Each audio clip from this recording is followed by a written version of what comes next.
Yuba-Sutter.live's local government live streams are presented by Plumas Lake Self-Storage in Plumas Lake, where lifelong local residents are helping other residents keep things safe, providing indoor storage units, outdoor RV and vehicle parking, moving supplies, and Penske truck rentals. Details at plumaslakeselfstorage.com.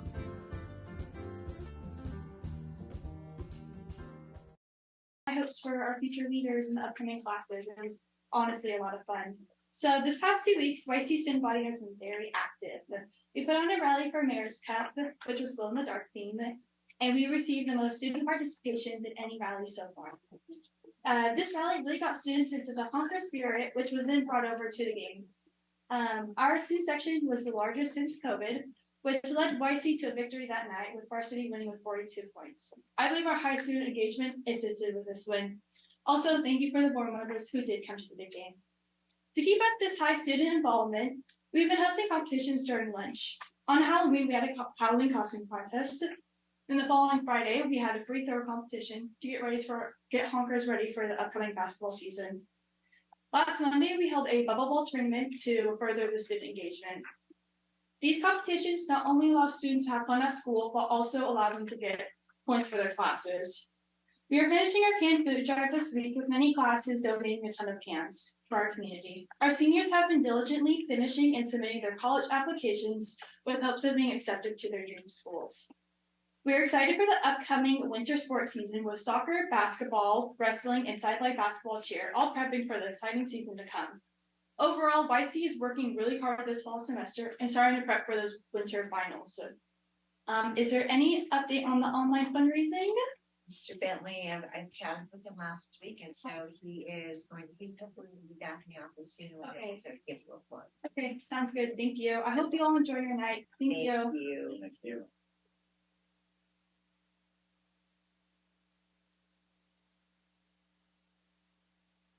Good evening to the school board, admin, and audience. I have a few updates to share about River Valley and all of the hard work we've been up to.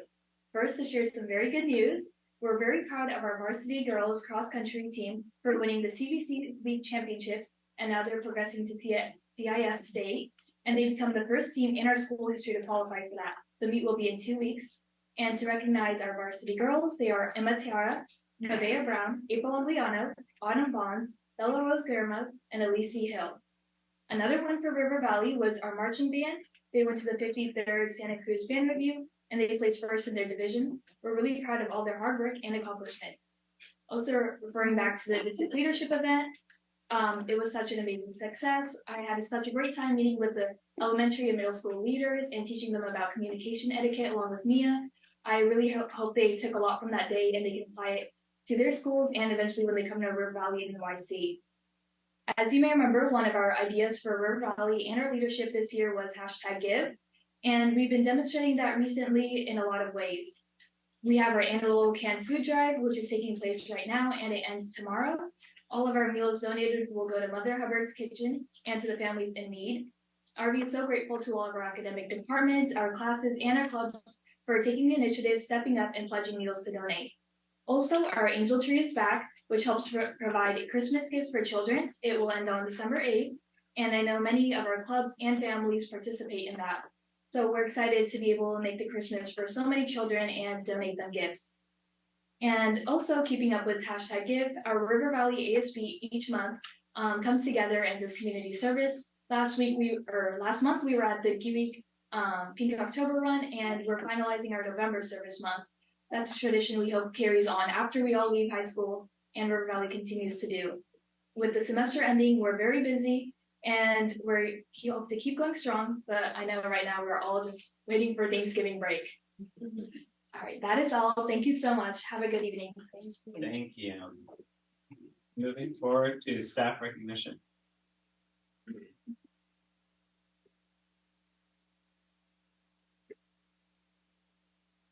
Good evening to our Board of Trustees, staff, and audience members. Tonight, we're pleased to recognize members of district staff who have engaged in unique or extraordinary acts to educate today's students to succeed in tomorrow's world. And in so doing, they personify the Yuba-Sutter Unified School District mission, which states our students and staff will be lifelong learners, creative problem solvers, and responsible, ethical, and respectful contributors in a global society. We know recognition shapes the culture of overall excellence by increasing our productivity, promoting retention of our top performers, and encouraging ongoing improvement. With that, I'll pass the podium to our site and department managers who will present tonight's certificates of excellence. We'll begin with Principal Chris Franzulo.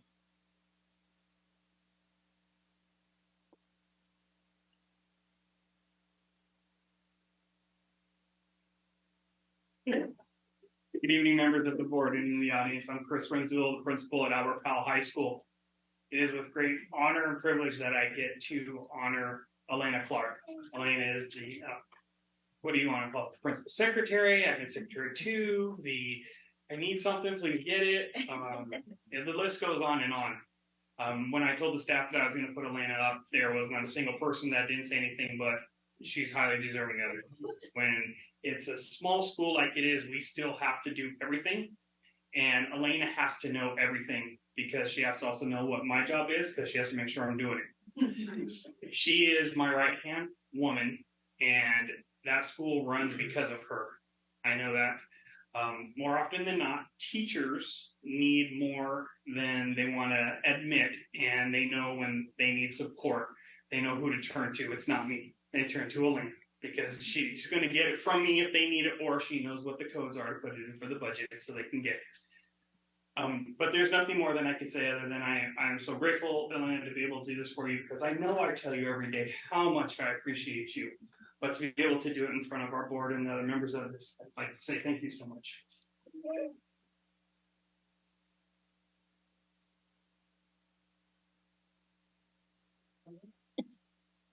Can I take your picture? Thank you. You're not in the picture. Congratulations, Elena. Next will be Principal Ken Schaefer from Gray Avenue.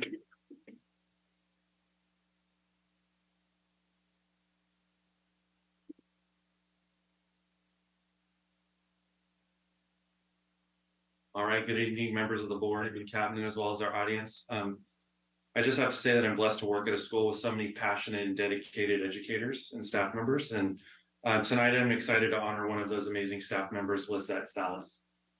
Lizette has been on our staff since the beginning of last school year. From the very beginning, Lizette has made a huge impact on our campus with students, parents, and staff. Lizette deserves to be recognized because she is a positive presence on our campus. She builds strong relationships with our whole school community. She is a hard worker, finishes all tasks efficiently and with accuracy. Lizette works with students that struggle with behavior when they're in the office. She helps them with their work. She mentors them and helps them understand the importance of making better decisions. She is attentive to parents and staff and goes above and beyond to support them. She always has a smile on her face and has great customer service. I collected a couple of things from the staff that to say about her. So here's some of the things that staff have said about her.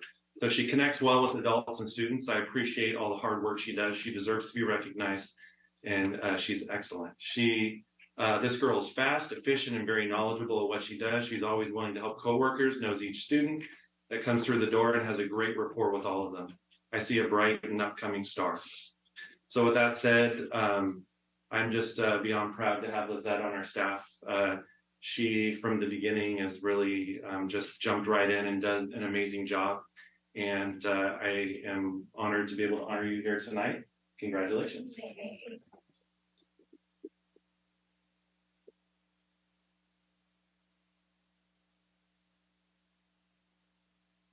Thank you. Congratulations.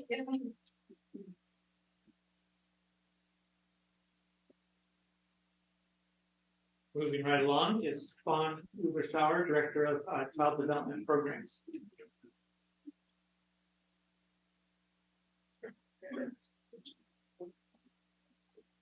I would like to invite Karen Ponce up to the podium. Good evening, everyone, governing board members and our audience. My name is Yuba-Sutter, and I'm the Director of Child Development Programs for Yuba City Unified. And it's an absolute honor to recognize Karen Ponce tonight. She truly deserves this award. And today she has hosted 2 Thanksgiving Day feasts, feeding over 100 people in 2 different sessions for AM and PM. So classroom teachers, you know, when you throw a party and you do it once, she did it twice. So thank you. It's an absolute honor to recognize Karen Ponce. She's a dedicated team member and she brings so much professionalism and positivity to the job and her students in a variety of ways. In preschool, parents must drop off their children and physically walk them to the classroom to sign them in and walk them out. So those relationships and positive building is essential. Every day she greets families with a smile and translates for our Spanish-speaking families. In addition, at any time you go into her classroom, she is fully engaged, talking with children, asking open-ended questions. She has great relationships with them and she truly wants to know how they're doing and helping them learn. She assists her teacher, Alma Perez, with exciting and fun learning activities. She's approachable and flexible and truly gives 100% for her students. Our child development program is proud to have her on our staff, and we greatly benefit from all the skills and support she brings, not just to our workforce and students, but also to our community. Thank you, Karen. Thank you.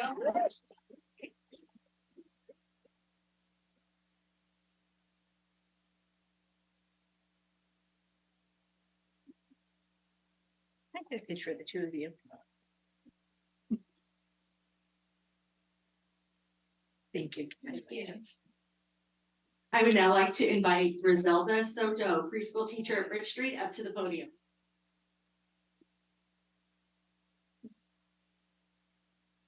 Griselda Soto was a teacher at Bernard, a co-teacher for many, many years, and she worked with Tammy Sanders. They had a great relationship, and Tammy's actually in the audience here to support her tonight. But I saw leadership, and I saw that Griselda was ready to spread her wings. And so she became the solo preschool teacher at Bridge Street Elementary after those many years at Bernard. Griselda's leadership, she went to a new school with new staff at a new site with new admin on site. Her leadership has been extraordinary, and she has created a culture of learning and engagement through play and exciting lessons. Every time I'm in her classroom, kids are engaged. There is an adult sitting with every single child in small groups, and they are all actively learning at all different levels and in different languages. In addition, Griselda also mentors one of her assistants, who is also going to hopefully be one of our preschool teachers and is currently attending Sac State with an early childhood education major. Griselda embodies all the traits, patience, ingenuity, and instructional skill sets that she implements daily in the classroom with her staff of 4 other adults under her. Griselda is professional. She connects with the Bridge Street community, and she continues to have passion for teaching our youngest learners all these years. Sorry, Griselda. Her approachableness and positive outlook resonates not only within her classroom walls, but across this great community. Thank you, Griselda, for doing what you do every day for our students and our program. Thank you. Thank you.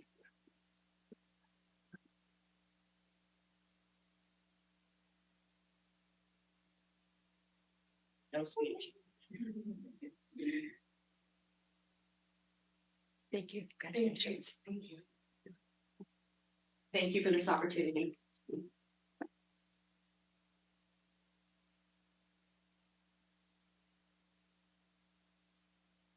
Our last recognition tonight will be presented by Chelsea Slattery, Director of Food Services.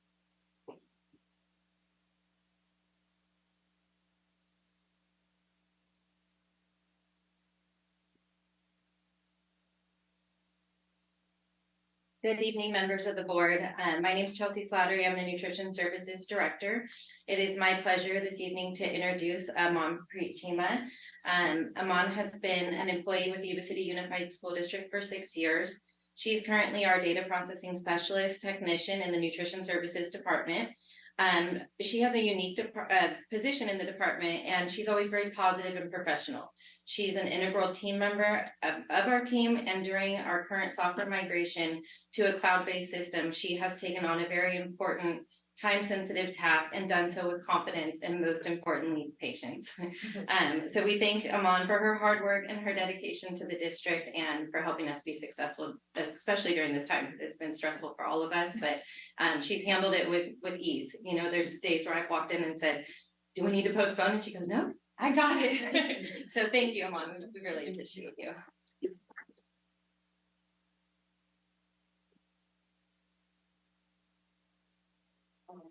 Oh.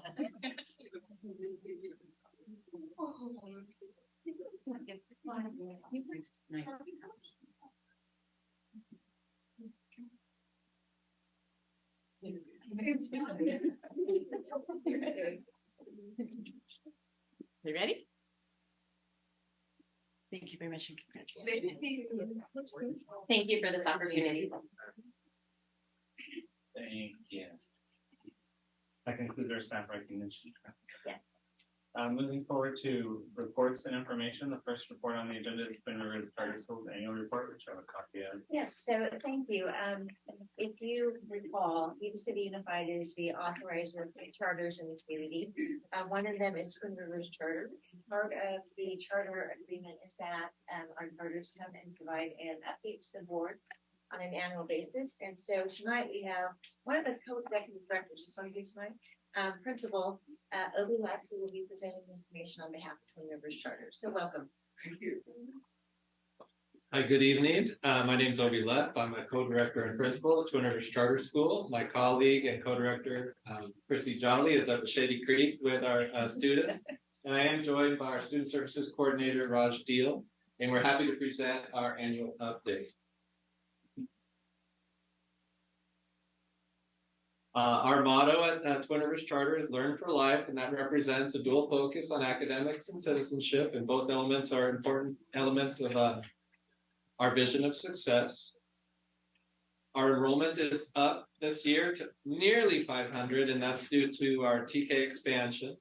And our after-school program, which is our expanded learning program, we call it Tiger Care, has an enrollment of greater than half of our student body. And so a lot of our families take advantage of our after-school program. We have our academic hour, and we find that that's been a very good benefit to our students. We have a new construction on campus of TK classrooms, a music classroom, a multi-purpose room, and recently our school earned designation as the PBA Platinum School and a California Distinguished School, which we celebrated. Here's a picture of our new construction. That's the wing there on the left, and it houses our music room and TK classrooms. And the new construction, our goal was to have it seamlessly integrate with the campus, and so it looks like it's been there since the beginning. And it's been very, very much appreciated by our students and families, and it's been very useful. Here are our state assessment results in English language arts from spring 2023. And compared to 2022, our students showed some significant growth. 13% more students meeting or exceeding state standards. And in mathematics, 17% growth. One element that we do like to look at with our mathematics program is that the greatest percentage of our students exceeded standards. So if you have 40% exceeding and 30% meeting standards, we feel that represents a instructional practice that is trying to lift students towards what we describe as mastery, to exceed standards. And as we look at these learning levels, if we can see a decline of those students that are below standard, for example, moving from 20% down to 10%, we feel that's an indicator of success too. And in science, another 10% growth. And I think statewide, we see a trend that science scores are trailing behind English language arts and mathematics scores. So that is something that we're working on, but we are feeling optimistic about growth. And as we look at our student subgroups, We're very pleased with the growth for our socioeconomically disadvantaged students. Our English learners do not have data represented because we were able to reclassify a good significant number of English learners into our reclassified column. That is the one column where we did see decline in a subgroup. So we have plans in place to monitor our reclassified students for 2 years and intervene as needed to support those students. And of course, there's the data for our students with disabilities as well, in math and in science. So that's a brief summary of our state assessment results. And I'll turn it over to Mrs. Beal for a quick summary of our PBIS and SEL program. Thank you. Good evening, board. So I'm going to share our behavior and social emotional data with you guys. So we are a PBIS school, and our PBIS team meets monthly, and we take a look at the referrals that come into the front office, and we're just really looking for any trends that we have in behavior. And as a team, we analyze that data and make a plan to go ahead and respond to the data that we're getting. So this right here is from 22-23. So you can see that during the last school year, about 72% of our students had less than 1 referral for the school year. 21% of our students had between 2 and 5 referrals, and 7% of our students had more than 6 referrals. So any students up in that more than 6 referrals, they were responded to with Tier 3 and Tier 2 interventions. And on the right-hand side, those are our major discipline referrals. So for the school year, 99% of our students had less than 1 major referral, and 1% of our student body had between 2 and 5 referrals for the school year. Okay, as far as our SEL data, we administer the Panorama Screener, and that's a school-wide SEL strength-based screener. It's given 2 times a year, once in the fall and then again in the spring. The results show student strengths and areas of growth. We use these results to outline our school-wide SEL lessons and also to develop those small group social skills interventions. So the SEL topics are listed there on this slide. And down below where the numbers are, the data is, the dark green represents students that exhibited strengths in all areas that were screened for. The light green is strengths in over half of the areas. The yellow indicates that those students had strengths in about half of the areas, or in exactly half of the areas. And in the red, there are strengths in less than half of the areas. So again, based on the data, these students received interventions either at the Tier 2 level or the Tier 3 level.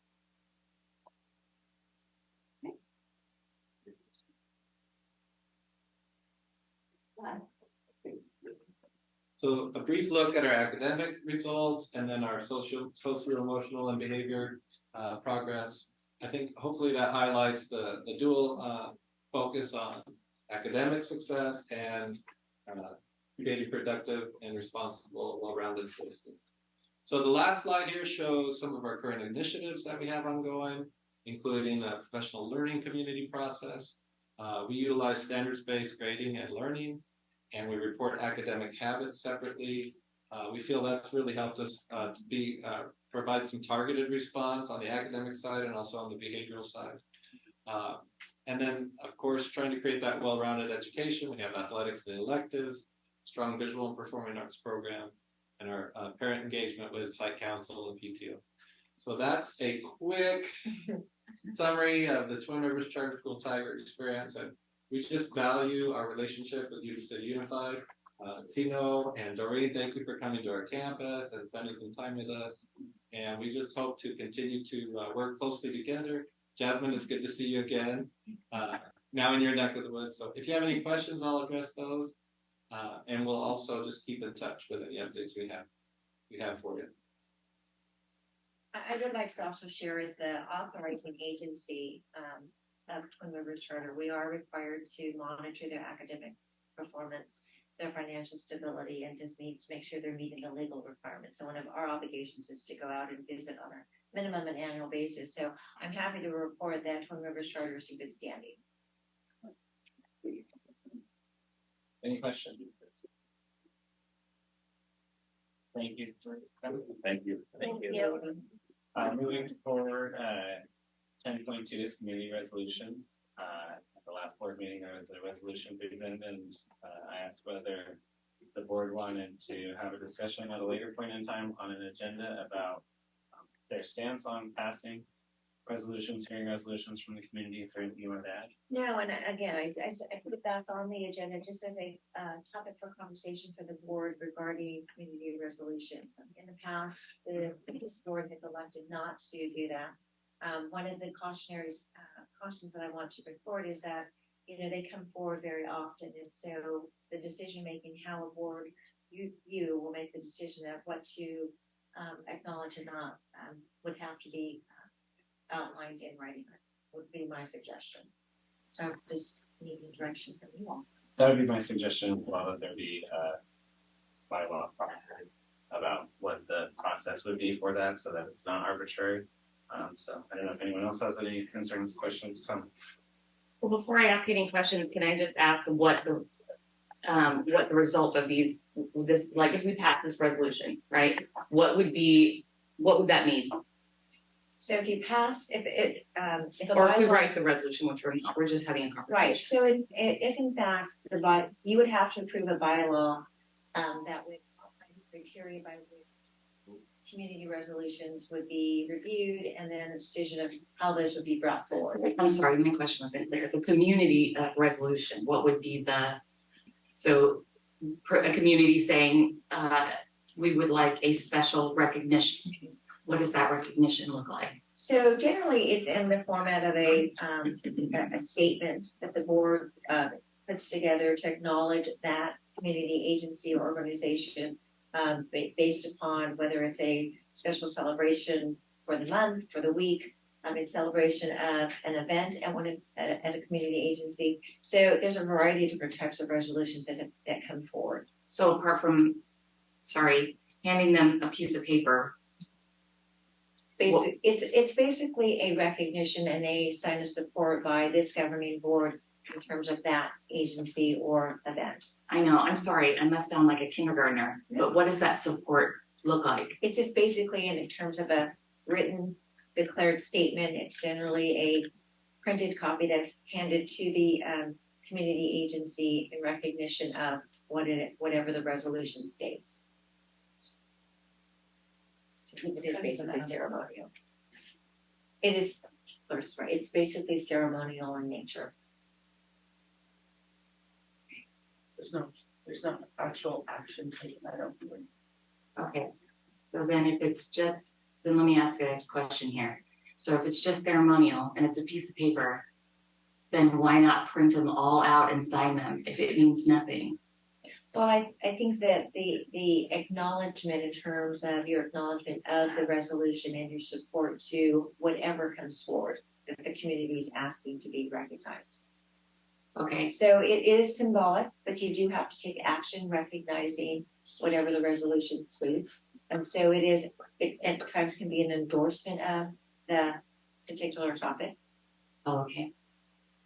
Well, to me, it seems like once you would do that, you could anybody, and then at what point, where do we draw the line? Well, we support this and we don't support that. It's for events.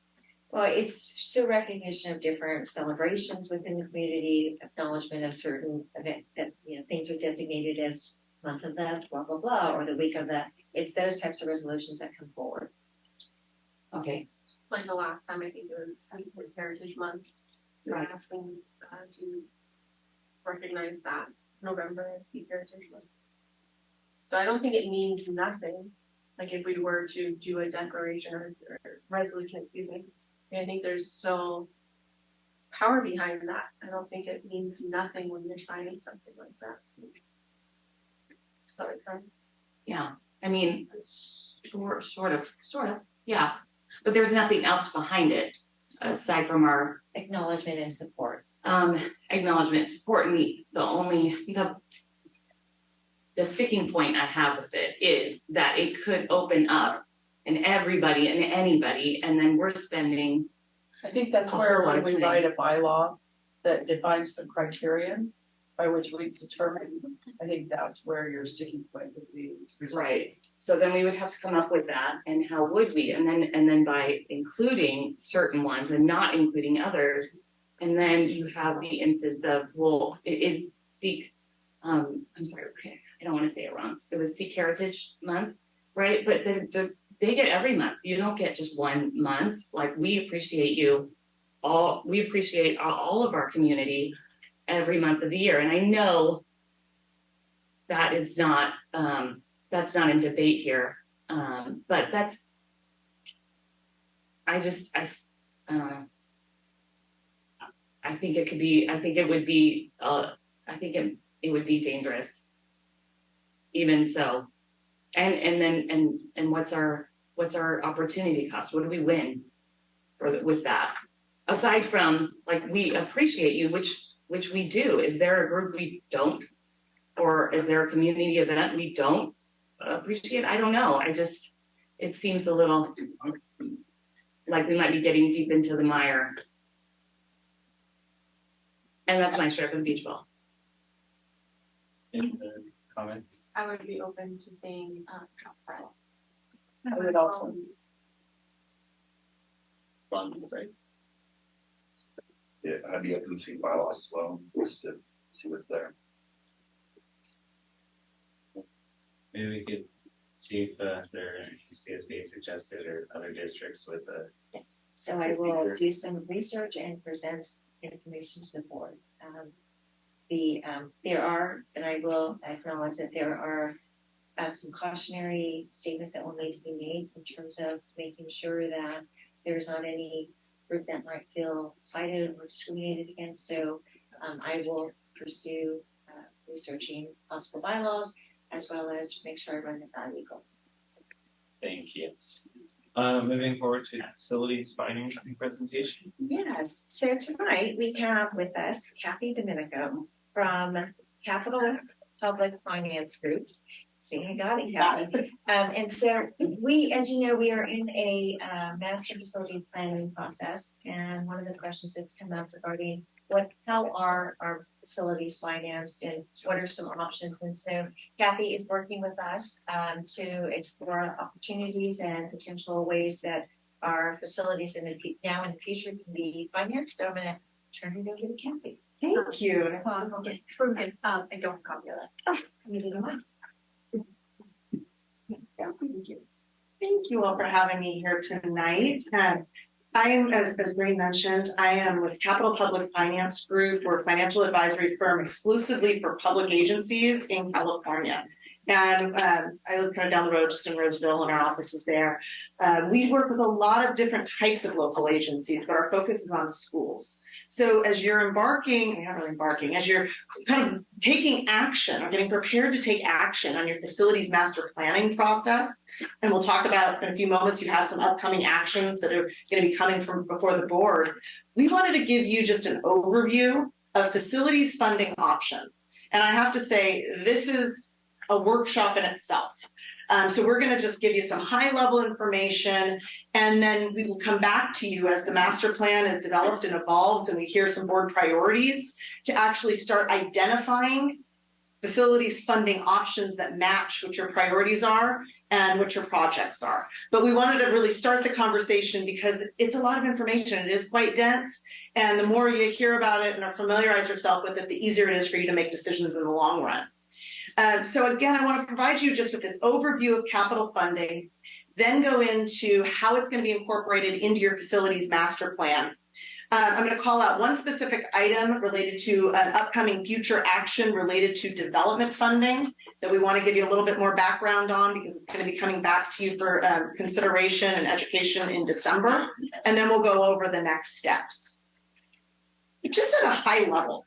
I'd like to put this pie chart up to give you some perspective about how schools typically fund capital improvements in California. And this is on average throughout the state, school and capital improvements are funded predominantly from local general obligation bonds. About 65% of project costs are funded through local general obligation bonds. The other bigger chunk of this pie is state grants. Just under 20% of capital project costs are funded from state grants. And then you have some smaller funding pieces, developer fees, CFD, which is an abbreviation for community facilities districts, or what may be commonly known as Melrose districts. And then there's this other category. So we're going to walk through each of those categories today, give you an idea of what you can do in each of those areas. But I kind of want you to keep this in mind, because as you start seeing your master plan, I'm not sure your percentages are going to be that far off of what you're seeing here in the pie chart in order to fund your master plan needs. The first main item is state funding. Familiarity with state program is typically on the school level very general. People think the school participates in state funding and they fund about half of project costs. That seems to be what average person thinks of when they think of state funding. That's not really the case. The state does provide grant funding for capital facilities projects.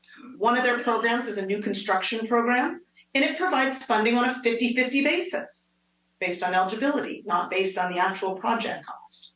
Same thing, they also provide funding for modernization projects on a 60-40 basis. They provide 60% and school districts provide 40%.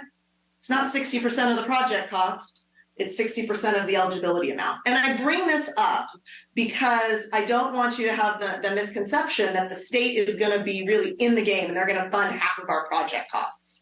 Typically, the state funds about 25 to 30% to 35% of project costs. And in order to receive a dime of state money, you must have local matching funds available, and you must demonstrate that you're spending your local funds on the project before the state will provide you with a match. That match doesn't seem to come at the time you need it to build the project. It comes about 5 to 7 years later. So it's a reimbursement program. You have to have funding up front in order to receive state funding, and you get it down the road about 25 to 35% of the actual cost of a project. And again, I sound like Alice in Wonderland. The state program is a game. We have to get in line. You have to have your eligibility. You get your funding. But right now, there is no state funding availability at all. So even if we were going to get in line today, we wouldn't necessarily be able to receive money until a future state school bond is passed. Proposition 13 in 2020 actually went on the March of 2020 ballot. Does everybody remember what happened in March of 2020? The world shut down, and that measure failed. There is a current bill that's proposing a $14 billion state school bond. It sounds like a lot of money. It's for an unspecified election date, likely November of 2024. That would replenish the state program and provide some funding for future projects. The governor set forth and the legislature approved $2 billion out of the state budget in the current year for state projects, for state funding. But all of that money is already spoken for with projects that have been in line for about the last 5 years. And there's another $850 million set aside for the next fiscal year. So when we're thinking about state funding, it's free money. We want to take advantage of it when we look at our master plan. But when I'm advising the district on the use of state money, I'm advising that we look at it as a 10-year program. Most of our facilities planning is happening over a period of time.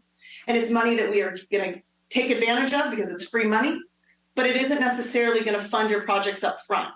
It may fund projects 5, 6, 7 years down the road, but we still want to take advantage of it. So that's one piece. We still want to leverage our state funds.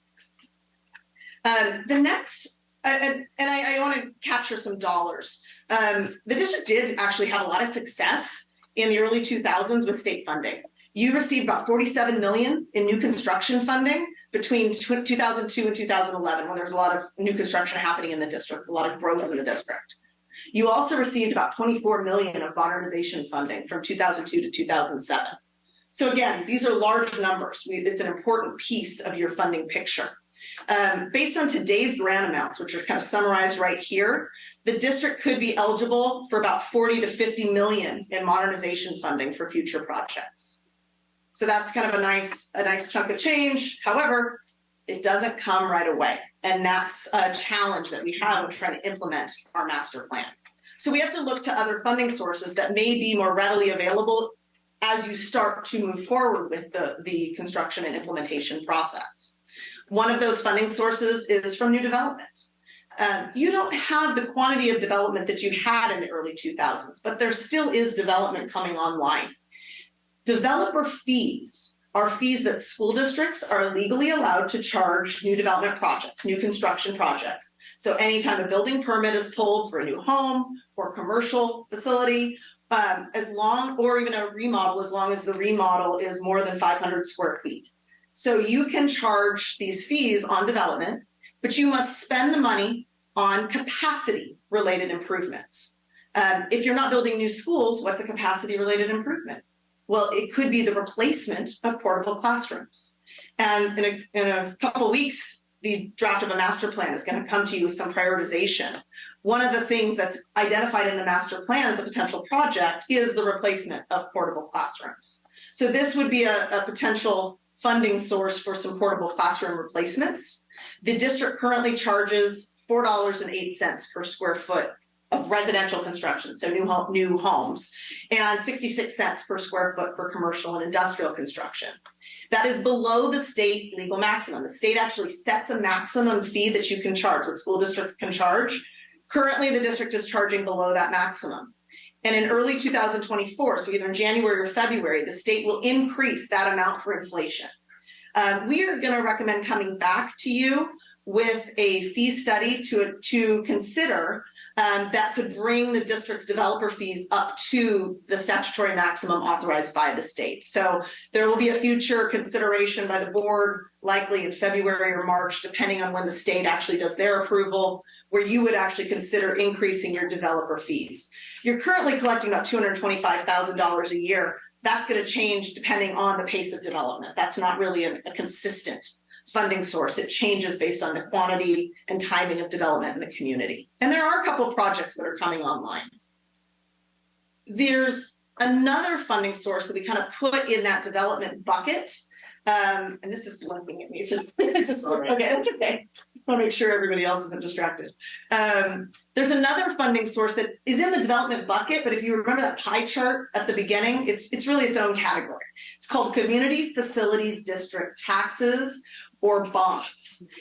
A Community Facilities District, or I call it a CFD, is a tax on property within a specific boundary area. And it's a tax that shows up on a property owner's annual tax bill. And the school district receives money on that ongoing basis, and it can be used for eligible facilities projects. It's conceptually a way for new development to pay its own way, but the property owner pays for it over time, say 25, 30, or even 40 years. The expenditure of these funds is completely limited to what was authorized at the board at the time the Community Facilities District was formed. So you do have a CFD that I think you're familiar with. It was originally formed in 1991 to mitigate the impacts of new development on the district. Originally, the city required any new development to annex into the CFD and pay more than that statutory developer fee that I showed you before. So this was a way that the district could get some additional money to pay for capacity projects. Yours has two parts to your existing CFD. There's an upfront kind of flat tax amount that's paid at building permit, and then there's an annual tax that's paid on the property tax bill. I mentioned this was a way that the district could collect more than that legally required developer fee. It's no longer the case. The city no longer requires the annexation into the district CFD. And there's a lot of reasons for that. There's the political will, but there's also the legal limitations of what cities and counties can do to require development to pay more than that legally authorized fee. SB 50, has anybody heard of SB 50? SB 50 went into place in 1998, and it actually limited the ability for public agencies to charge more than that state fee for school districts. You cannot withhold a development on the basis of school funding. That's kind of the gist of what SB 50 did. As a result, developer fees don't generate enough money to pay for the real cost of school construction. These CFDs and other taxing mechanisms are typically layered on top to try to generate some additional funding. but you can no longer require it as a condition of development. And so as a result, your city no longer requires annexation into that CFD. But we still are collecting money from the parcels that were in it originally and that were annexed in over time. So the district can spend that money on site acquisition, construction of new facilities, reconstruction of existing facilities, furniture and equipment. And that's specifically what it says is the authorized expenditure of your CFD. That's not just general law, that's what yours says. And you collected about $5 million of CFD funds last fiscal year. That will continue over time, but not necessarily at that same pace. It will decline over time. As properties have been paying that tax for 30 years, they no longer pay. I want to stop there because that's a lot of information. I want to make sure that everybody understands the CFD concept and how your district CFD works. You familiar?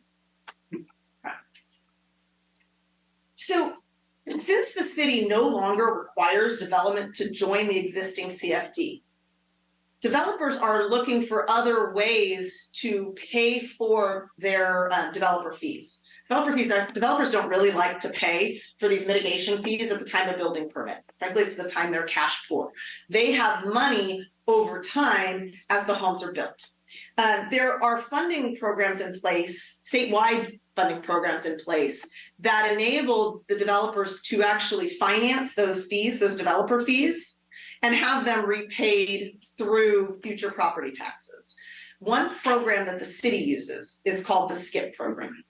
And I just want to introduce this concept to you today because there are developers locally that are asking the district to consider participation in the SKIP program, where you would receive a lump sum payment for your developer fees instead of waiting for each home to be built.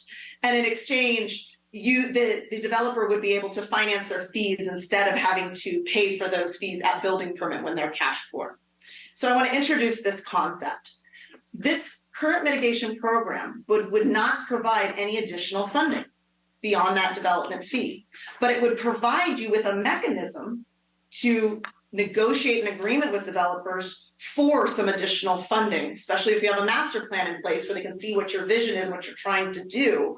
It would create a mechanism that you could use, you don't have to, but you could use to get some enhanced funding from the development community. So we're planting this idea with you today just for initial consideration.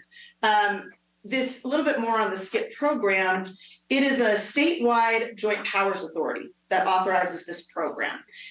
It's through the California Statewide Communities Development Authority.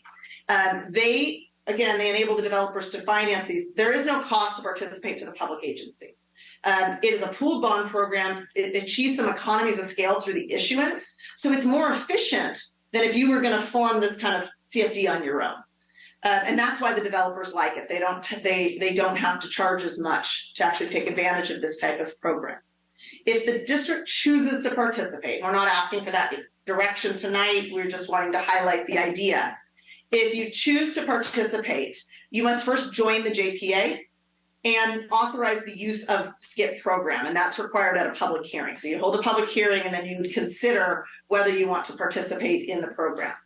Just because you participate in the program does not automatically mean that each development that comes in can use this. You then individually need to approve each application. So by joining the program, you still have the discretion moving forward of whether you even allow development to participate in this particular program for the district. The main benefit for the district is that concept where you receive a one-time lump sum payment for the entirety of the project. So development projects don't typically occur in 1 year. They occur over several years. And if you're doing the typical developer fees, you just get money at the building permit. So you get it a little bit here, a little bit there. Sometimes it's 3 to 5 years later, you get the full amount. With this program, your benefit is that you get it all up front. The part I like the most is it creates a mechanism to get enhanced mitigation. And it provides an opportunity for enhanced mitigation. Because as we're trying to deliver the master plan, we're wanting to seek additional funding in any way we can. So that's the initial concept on the SKIP program. And I mentioned we're going to come back to you on December 12th with a little bit more information on that. But I wanted to make sure, see if you had any questions on this concept moving forward. What percent of districts would you say participate in a program along these lines? So that's an interesting question. So this program is new for school districts because previously they used a funding mechanism that actually did not work for school districts. It was only for other types of agencies. So SKIP in particular is very new to school districts. There's an alternative program called BOLD that is the exact same concept. Your city just doesn't use that one. And I actually do a lot of those down in Placer County. Roseville High is using it, Dry Creek School District's using it, Roseville City's using it, Western Placer is using it. I'm missing somebody. And I know several districts in the valley that use the BOLD program. That is a much more common program just because it's been applicable to school districts for longer. Percentage basis, I really don't know, but it is a more common mechanism. A general CFD is also a pretty common mechanism, especially in Southern California, where CFDs are used as this mitigation tool. That's a lot more common. But this is what it is. It actually is a CFD. It's just a pooled CFD instead of you doing it yourself. Does that make sense? Yeah, thank you. Any other questions on the SKIP program? Again, we're going to go into more detail on the 12th, but just high level. So the next piece is local funding. So you go back to the pie chart. You remember the largest portion of school funding comes from local general obligation bonds, but there's other sources of local funding as well that I want to go through. But we need to start with the general obligation bond conversation. Bonds are a mechanism for public agencies to issue loans. They're not repaid from your general fund. They're not repaid from your facilities fund. They're actually repaid from an ad valorem tax on the property in your district. So what does that mean? It is a tax that is on an annual tax bill based on the assessed value of the property within your district. It's not just homes, it's all property within your district. So taxpayers would pay an amount on their property tax bill that's pooled together, and it's used to pay the debt payment, the loan payment on the bonds that are issued by the school district. The school district takes the money from the loan and you use it for your capital improvements to actually implement your facility master plan. Typically, the loan term is about 25 to 30 years. So they'd be paying that tax for 25 to 30 years. Because you're asking the taxpayers to pay a tax, it requires a vote of the registered voters in your district. And for school districts, you can get a general obligation bond approved with 55% support from those voting in the election. The law restricts the election dates to regularly scheduled statewide elections. There actually are two in 2024. The first one is in March. It is not listed as a potential date because you would basically have to take action in a week and a half in order to meet that election date. So the next practically available election date is November of 2024. The next election dates are in 2026. So that's something to consider. There are a lot of audit and oversight restrictions on the use of general obligation bonds, and they require a detailed listing of what you would be spending the money on. Your facilities master plan, that prioritization that you're going to consider over the next few months, could potentially guide what a bond could look like if that's something that this district wants to consider to implement the master plan. You do have a history of general obligation bonds. You had two measures, one from 1999 and one from 2004 that funded a variety of modernization and new construction projects throughout the district. The 99 measure was over $30 million. Those bonds will be paid off in 2029. And your current tax rate is $45.59 per 100,000 assessed value. So what does that mean? If it's a $100,000 home, the taxpayer pays $45 a year. If it's a $200,000 home, they're going to pay $90 a year. That's what that tax rate means. Yours is a little more complex in that it's not a more traditional general obligation bond. It's called an SFID, or a school facility improvement district. Is the board familiar with that concept of what that is? And I'm getting a couple looks. When you issued when you had your bond measure, it looks like, again, I wasn't here at the time, so I don't know this for sure, but it appears that you created a bonding district that excluded the property within the CFD in 1999. And it looks like you did the same thing in 2004 because there's more properties excluded in 2004. Your 2004 measure was for about 26 million. The bonds also mature in 2029, and that tax rate is just over $30 per 100,000. If you have a $100,000 assessed value home, not market value, you pay $30. If you have a $200,000 home, you're paying $60 a year. Currently, the district has an estimated bonding capacity of about $100 to $125 million. That is based on the maximum amount you could issue with the legal maximum tax rate. And the legal tax rate maximum is $60 per 100,000 of assessed value. That doesn't mean that this community would support a bond of that level. And we don't have enough information to even make that determination. As you're considering the master plan, I want you to keep this in the back of your mind. When the board actually adopts the master plan, identifies priorities, we'll come in and make some recommendations on what you may want to explore. And one of the things that you may want to explore is whether a bond is even feasible and when. And that's up to your board on whether that's something you would want to consider moving forward with. General fund contributions are another conceptual local funding source. Okay, so if you're taking money out of your general fund to pay for facilities, what are we taking money away from? Educating kids. So districts that utilize their general fund for capital improvements have to sacrifice other programs to fund the improvements. I want to say that. I think that's something that's really important. In conservative communities, the answer is you should be saving your money on an annual basis and use it to pay for your capital facility needs. You would have to stop operating schools for probably 20 years to even make a dent into the capital needs of your district based on what your general fund is. That isn't really the intended use of your general fund, is to pay for large-scale capital improvements. There's money in the general fund to pay for deferred maintenance or routine restricted maintenance. Maintenance is operational. Large-scale capital improvements, like a master plan considers, is much larger than that, and a general fund typically isn't used for that purpose. You could potentially set aside funds in capital reserve that could be used towards the master plan, but that's not the main purpose. You could also use your general fund as security for debt obligations, for lease obligations, and the district has done that. You have a certificate of participation, which is a loan that was issued in 2006 for about $29 million to fund capital projects. It is repaid. The legal security is actually the general fund. But you collect enough in your CFD taxes to more than cover the payments on this loan. That loan matures in 2035 and your payments are just over $2 million a year. I don't know if you remember from a few slides ago, you collect about $5 million in that CFD money each year. So the CFD money covers these payments. That's a way that the general fund can be used, is to secure a loan that probably is repaid from a different funding source. Again, if you're using money out of your general fund to pay for capital facilities, you're likely going to need to cut program, and that isn't generally available in a school district. Other funding considerations. I'm not going to go into a lot of detail on these, but you want to consider sale or lease of surplus property. One of the things we often recommend is an evaluation of your assets, just to see if there's any way you can generate some additional money for capital improvements with a better utilization of your assets.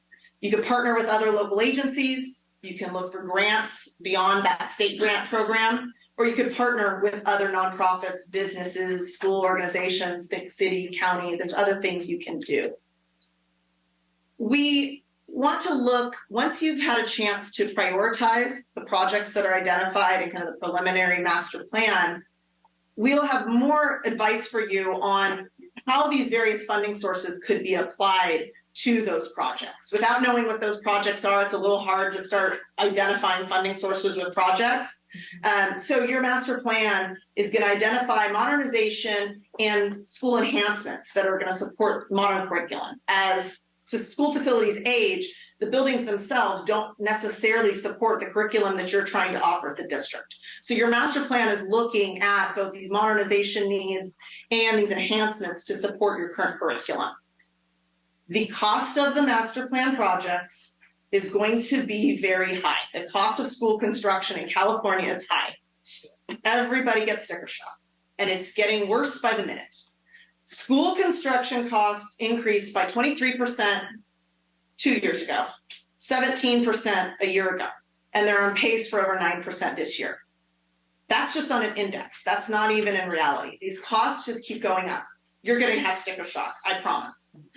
That is why prioritization is essential. You are not going to be able to fund your entire master plan. We're hoping you can fund a third of your master plan. That's really what we're looking at. But a master plan is a long range plan. And it's something that as you tackle the first few items, then you go to the next few items and you recirculate some funding sources and try to identify them to the next round. So I bring this up just because every school district is shocked with the cost. I'm shocked with the cost. It's ridiculous. But that is what you're going to see. And so prioritization is essential. Once you have a prioritization, we can then assign funding sources and consider what the community would support both on the project side and on the funding side. I mentioned earlier the board consideration of joining SCIP, so I'm not going to go into too much here, but we are going to come back to you in December 12th with a little more information and consideration of joining that program and how we would potentially use that program. And then, of course, the next steps that I keep alluding to. You're going to do the prioritization of your FMP projects on December 6th. You're going to look at this SCIP program and consider joining it on December 12th. And then in early 2024, the master plan itself will be brought in front of you for consideration, which in my mind includes a funding implementation plan. And that's when we're going to go into more detail on some of these funding sources. Any questions? What is the reason for the such a high percentage of increased cost of building? So it's California. It's labor, it's materials, it's state regulation, state regulation, state regulation, and state regulation.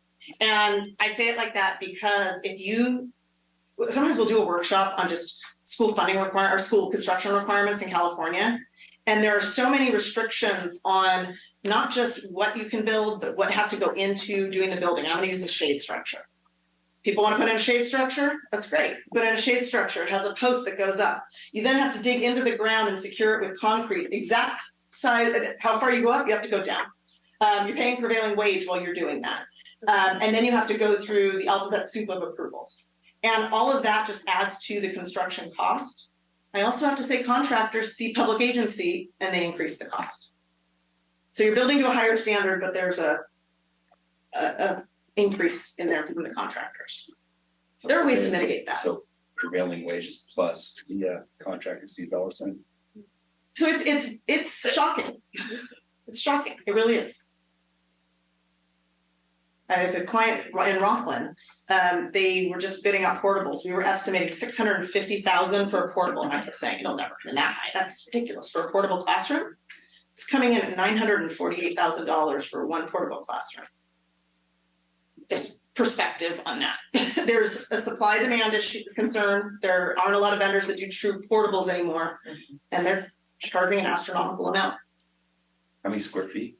It's a standard 960 portable. It's nothing special. So about $1,000 a foot. $1,000 a foot. And we're seeing that on the hard construction cost. It's well over $1,000 a foot. That includes your site development, it includes your architect's fees, it includes all your soft costs, but that is your cost. That was it's a lot. As someone who was in the last facilities planning meeting, it's a shock, and the shock is after the leadership team and facilities planners have said trim it and ask them to trim it a significant amount, and it's still shocking. $1,000 a foot for a portable is a lot of money. Yes, a lot of money. Yes. For something that's portable. I mean, well, it's portable. That's 20-year life. Yeah, I'd say 20, but what the life expectancy is probably 20 years. And a lot of districts are moving to modular, but it's more expensive to build up front. Any other questions? So you will see Kathy back at the board meeting in December to talk about the SCIP program. Thank you. And thank you, Kathy. All right. Moving forward to comments from the public on items not on the agenda. Madam Clerk, could you read the statements? Okay. Notice to the public, the Brown Act, specifically Government Code Section 54954.2, provides that no action or discussion shall be taken on any item unless it is adequately described in a timely posted agenda. Accordingly, though the public may comment on matters within the board's jurisdiction that do not appear on the agenda, the board cannot respond to such comments without running the risk of deliberating or initiating discussion on topics not properly before the board. Given the prohibitions set forth in the Brown Act and the risk associated with responding to public comments, The board does not respond to the community's questions or comments. The board will respect the rights of the public to express their viewpoints on matters within the board's jurisdiction. However, comments that are defamatory or that violate the privacy rights of any students or individuals may not be protected by law. The board shall not permit any disturbance or willful interruption of board meetings. Thank you. Trinity counts report cards.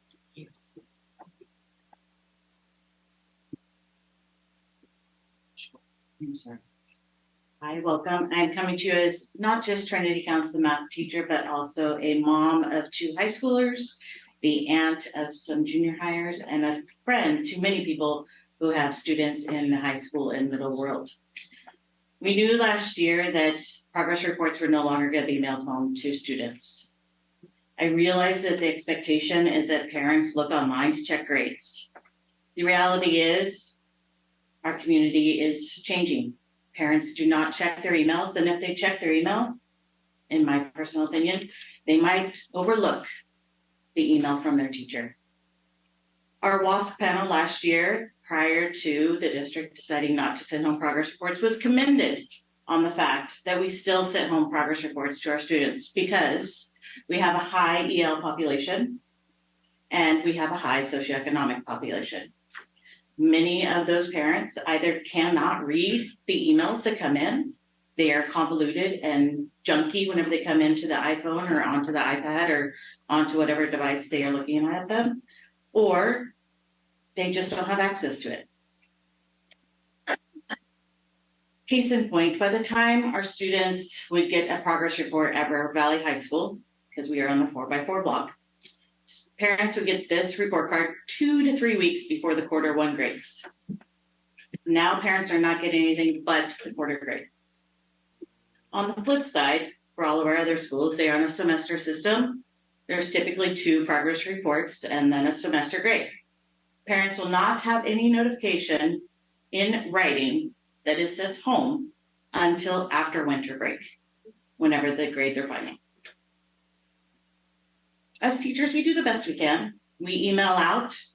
I email my grades every week, every 2 weeks. My friends who are teachers do the same, but they know from the lack of communication from the kids that we need to get better at their grades, it's not changing. We still have a high failure rate.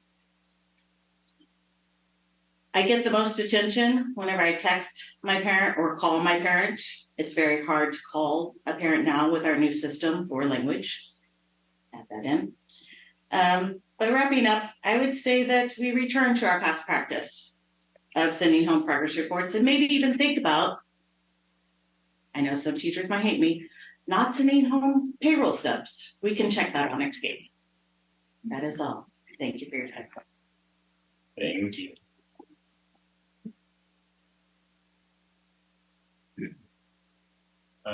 Moving forward, Todd Artist.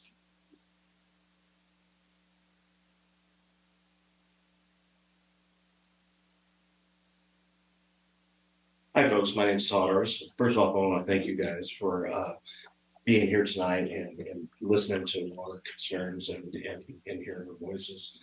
I'm currently a PE teacher at River Valley High School. I was a former PE teacher at Yuba-Sutter High School. I've coached in the district for 20 years now, both football and baseball. My concern is baseball lights at River Valley High School. We've been trying to get baseball lights at the high school for quite some time now.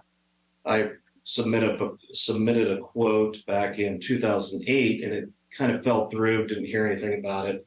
Again, my predecessor Billy Rollins did the same thing in, I believe it was 2011. And again, nothing's happened. We're trying to get baseball lights at the high school. We know Yuba-Sutter High School has had baseball lights for many, many years. And we're trying to get that tradition over to River Valley High School. It's a huge improvement to the school. Not only does it illuminate the baseball field, but it illuminates the campus at night. It brings the campus to life at night on that side of campus. I think we've all driven by Yuba-Sutter High School in the evenings, tonight, for example, and you see the baseball lights glooming. And we want to bring that to River Valley High School. We've tried to do it a couple times, like I said before, and we're trying to do that now. To go back in about, I want to say 1978, I was playing tennis on the tennis courts at Yuba City High School. My mother was a PE teacher at Yuba City High School, and we were playing tennis at night. And the only reason we were able to play tennis at night with my mother was because of the lights from the baseball field. So that kind of gives you an example of not only does it help baseball, but it just brings the campus to life, and it brings other people there to be able to do things. For example, on the tennis courts at River Valley High School. For example, the Junior Falcon cheerleaders that are out at night performing under portable lights. We'll be able to utilize that light for stuff like that, Junior Falcons. So with 30 seconds, that's about all I have. So thank you very much. I appreciate your time.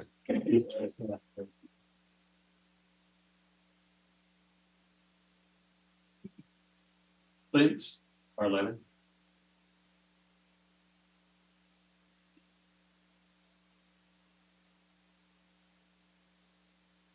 How you doing? So I'm going to bring up a couple of things that are Bridge Street School. You guys got a sign out there that you can't see until you directly cross. The speed is outrageous through there. Handicap parking. You have people that, when confronted about it, they don't care, they don't move. You have double parking going on, blocking the handicap parking. That is the official one that is there. The other one is a loading and unloading zone, but they've kind of utilized that. It's just getting out of control. You guys have flaggers out there. I've done construction. I also was in the military, and I've done, some sort of traffic control. But you have flaggers out there that have no idea what they're doing. Somebody's going to get hurt. I've asked them. There is no formal training. They just hand them a paddle and say, "Here you go flag." You guys all have credentials. I flagged in construction. I had to have credentials. The minute you step onto that street, you're taking control. If you don't believe me, MUTCD. Look it up on flagging. It will tell you what you need to be qualified for. So I'm just bringing these things up before there's an accident. Everybody knows that there always has to be an accident before anything is ever done. Plain and simple. Why let it get that far? If an accident happens, it takes away from the kids. Another thing is you have people crossing a 4-lane road. It's a safety issue. You have double parking. How come there isn't an officer out there? Was there ever a impact analysis done when they redid the road to see what would happen on Bridge Street? That's what I'm talking about. So before anything happens, I'm just addressing it so that maybe something can get done. The sign is a majority thing that needs to be taken care of right now. But the other ones all fall into place too.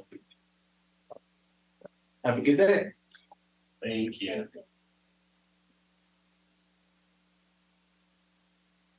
Bill McCauley.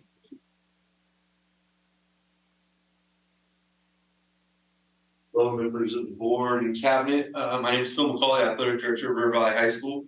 I want to just read a letter from our head baseball coach, Rob McMains, who unfortunately could not attend tonight. My name is Rob McMains. I'm currently the head varsity baseball coach at River Valley High School.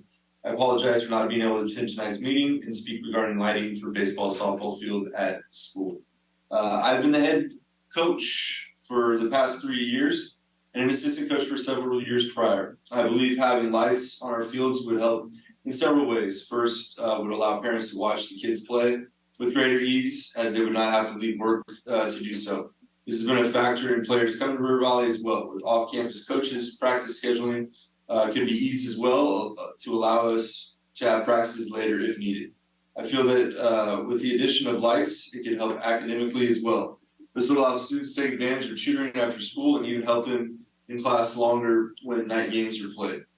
With baseball season starting in late January, lighting is an issue with the late school release, with changing the school release time from 3 o'clock to 3:30. Practice usually begins at 3:45 and darkness sets in by 5 p.m. So roughly an hour's worth of practice. This doesn't allow for sufficient practice time. The baseball program has raised funds to have lights put in our batting cages, and this will help. But this was done with our own for our local businesses and with no help from the district. I cannot begin to talk about the possibilities if lights were installed for potential income with use from other teams in the area. I understand that this can be a cause for additional costs regarding maintenance of the fields, but that is minimal in my opinion to what can be accomplished.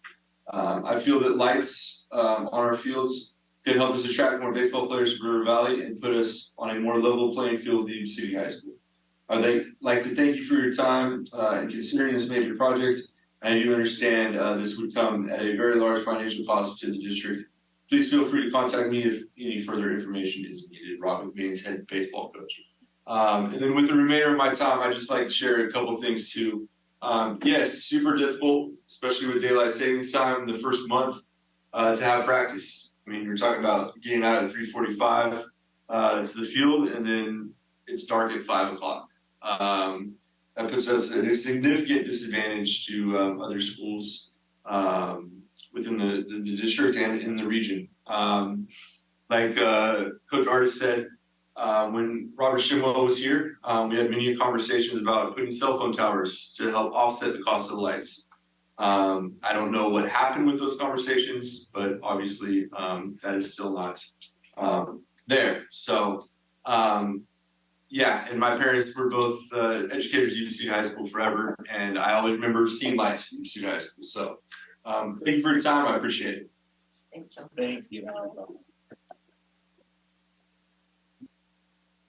Brandon Asher.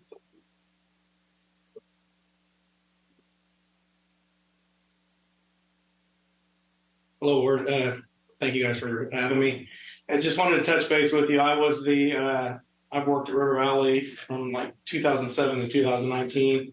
I was the head JV coach in 2012, and it was a disaster with field usage. We've had 3 baseball teams. Coach Artis and Coach Rollins was coaching varsity, and you guys aren't aware, or maybe you could be aware, but baseball, you play varsity plays Monday, Wednesday, Fridays, and then you've got to schedule your freshman teams for Tuesday, Thursday. We had 2 fields there, so Monday, Wednesday, Friday.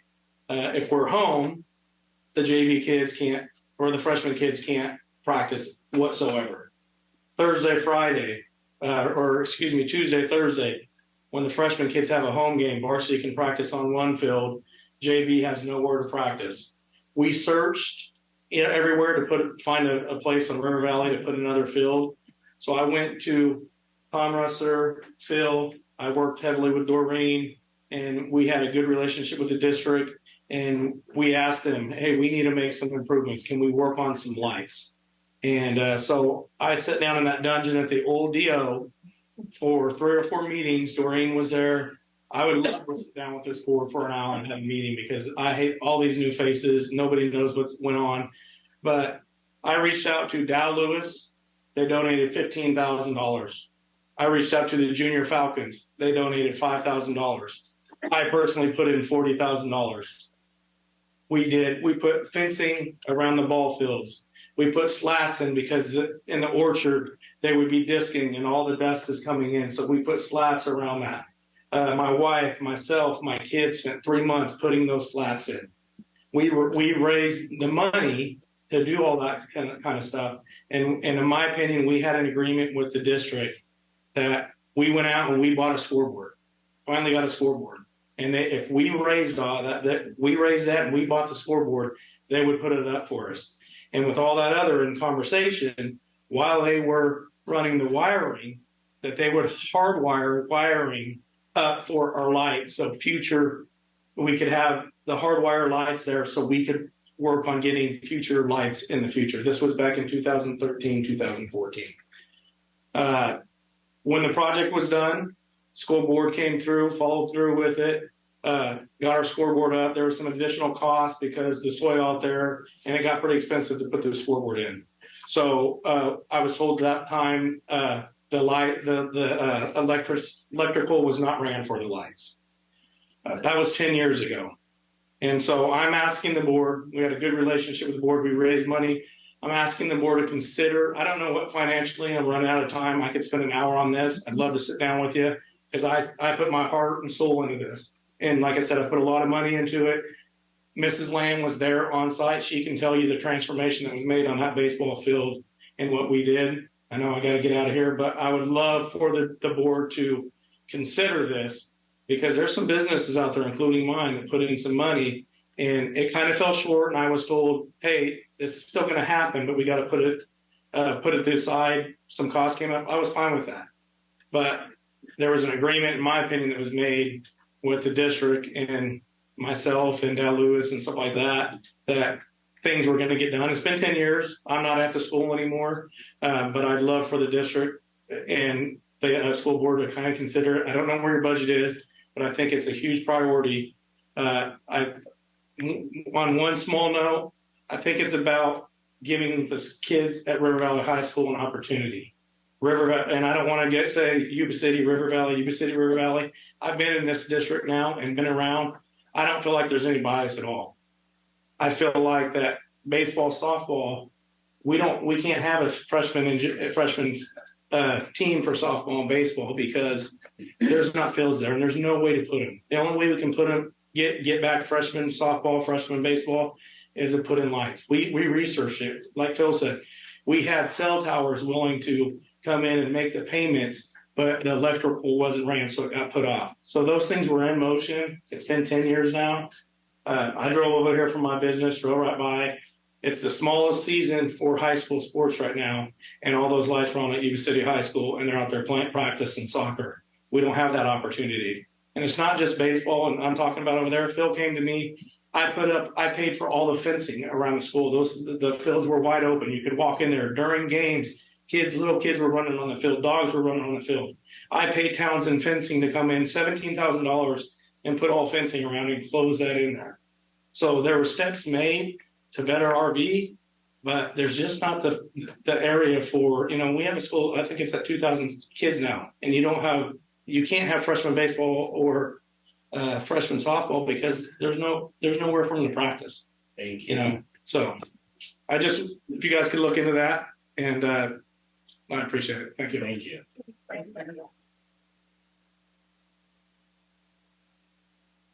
Morgan Felkins and Taylor Pack.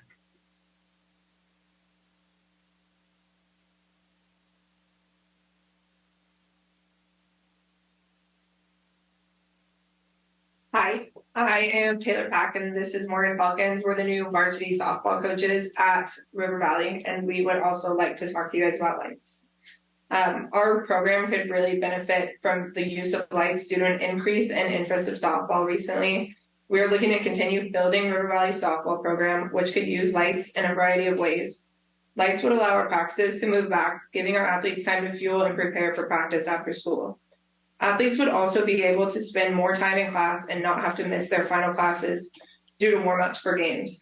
Lights would give parents and community members a chance to come and watch games after work. Our program would also be able to host tournaments and create revenue for our program. In addition, it gives other students and athletes a chance to come out and support the softball team. We would also like to be able to rent fields to local Little League teams, which would create a sense of community and give more young athletes a chance to look forward to high school sports. It's time to start investing in young women's sports, and this would be a great opportunity to do so. Thank you. And then I just have a little something else to say. From my time spent in Little League to playing in college, under the lights has always been exciting. The atmosphere it causes, when the stands are full, when there are more people to attend later games. As a player, the possibility of staying up past my bedtime was always a plus. This isn't just coming to the board to talk about pros on how lights would have immediate impact for our student athletes at River Valley, but it will bring younger athletes in our softball community together by giving the opportunities to play on high school field in hopes that they'll be playing on that very field when they're in high school. This investment goes beyond the few years, but in hopes of impacting the next generation and the one following that. This will bring families together and hopefully sharing remember when stories at their time spent at River Valley High School. Thank you.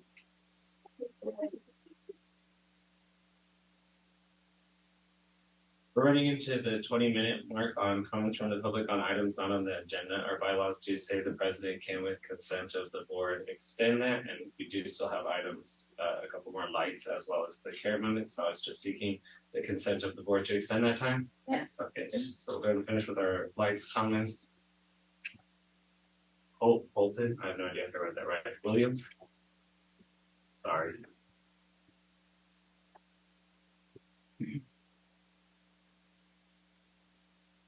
Hello, everyone. My name is Holton Williams. I'm a varsity first baseman, and I'll be a junior this year at River Valley. I'm here discussing the getting lights for the baseball field. My first reason is that it would greater attendance for our games. Parents would be able to come after work, and more students would be able to come after the game, after their sporting events, or after getting homework done. My second reason is that it would create a better atmosphere for the games. Like the softball coaches said, being under the lights is just a better environment, and kids would like to play under that more than like playing during the day. Another reason is grades. We lose less class time because we do have to get out about an hour and a half early because our games start at 4 and class gets out at 3:30. To give us ample amount of time to warm up. And with later games, we'll be able to get all our homework done, go to tutoring if we need it, and just get our homework done and stuff like that. My last reasoning is equal opportunity with Yuba-City. They've had lights for many years now, and I just think that it'd be fair if we got that opportunity too. My name is Holton Williams again. Thank you. Thank you. Tyler Caldwell.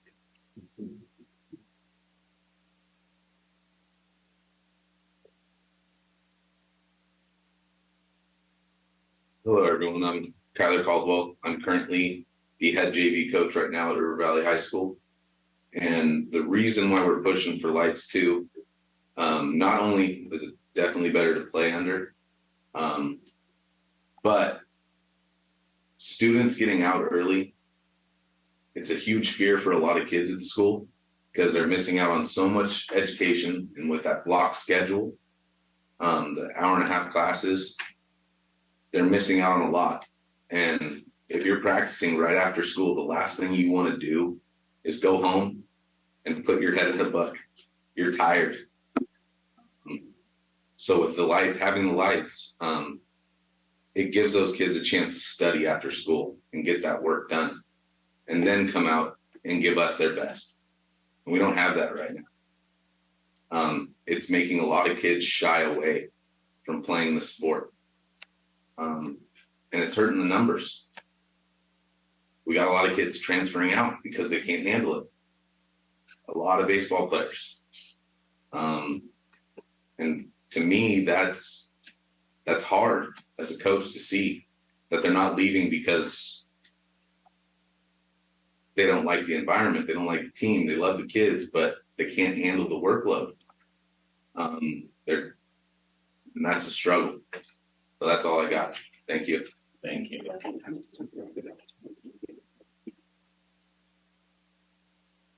Berlene King.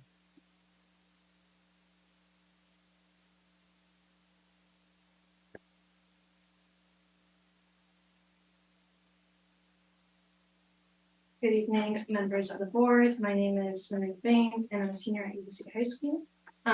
This is my third year of being an intern for CAD, which, as some of you may remember, is a substance abuse prevention and education initiative by the government. that uses a harm reduction approach for high schools all across California in mainly 7 school districts. CAD focuses on addressing the issue of addiction and reduces stigma by creating a dialogue. Here in Yuba City, we have CAD at both Yuba City High School and River Valley High School, accumulating a total of 9 interns between the 2 schools that focus on substance abuse at our school campuses, which is very prevalent. And it's a 1-year-long internship that renews every year. And that is all I have to say for our introduction. Thank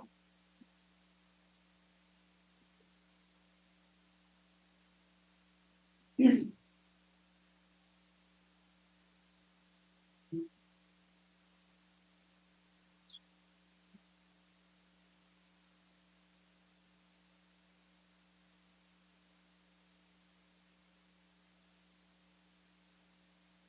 Ash, our fate segment.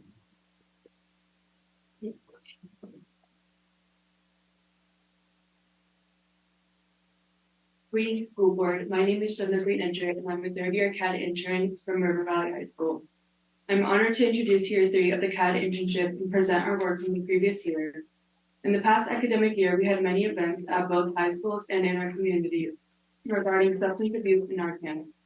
To give a quick recap of the year, we started off with a statewide retreat to educate the interns on new leadership skills and give an insight to the new year. Our last year CAD interns attended events outside of the community like Youth Fest, an annual event hosted by Cayenne to celebrate and promote youth advocacy in tobacco control. These interns marched at the Capitol and spoke with state legislators about the effect of tobacco use.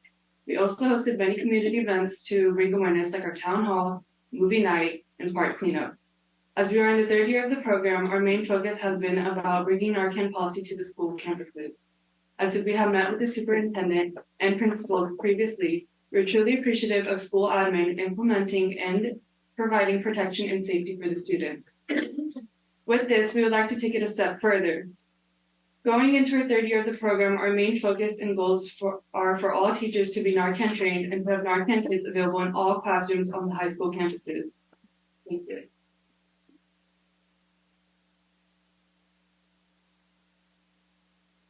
Sorry, it seems like you're going in your own order, so go ahead.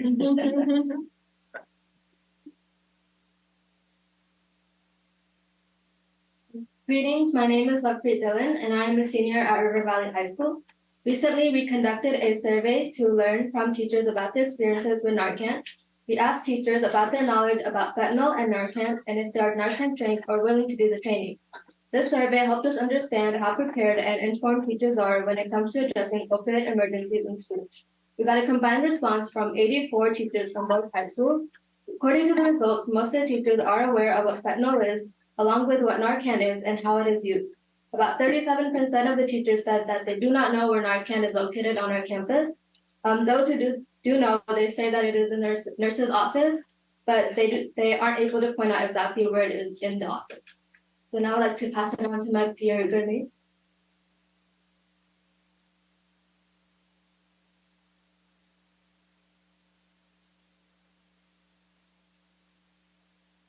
Hello, my name is Gurmeet and I'm a senior at Yuba-Sutter High School. Continuing with the results from our teacher survey, 91% said that they are Narcan trained. They are not Narcan trained, sorry. 71% of teachers said that they are willing to get trained if the school provided it. I know that the high schools last year did one training for those interested, but only had one option. It is not fair as schedules can conflict. These trainings should be more accessible and talked about more. The teachers need to realize how important Narcan is and how it is able to save a life when used. Those who say no to the training are scared that something will happen while administering Narcan to a student who has not overdosed. But with training, only they will know that someone who hasn't overdosed won't be hurt. They are also protected under the Good Samaritan law. Overall, the teachers need more resources and support with it. Each classroom is equipped with a first aid kit and fire extinguisher, so why not also include a Narcan kit? Narcan can be the difference between life and death for someone experiencing an opioid overdose. If one is suffering from an overdose, running to the nurse's office is just not sufficient enough for this matter. Care interns from the Central East High School in Fresno last year asked her school board to please give the staff an adequate resource to become Narcan trained and provide Narcan in each and every classroom on their high school campus. They listened, and this school year, now all Central Unified High Schools have Narcan in every classroom. Each student has them, and they now are on school buses as well. If Central Unified was able to do this, then Yuba City Unified should as well. I will be now passing it to my Peter Archbishop.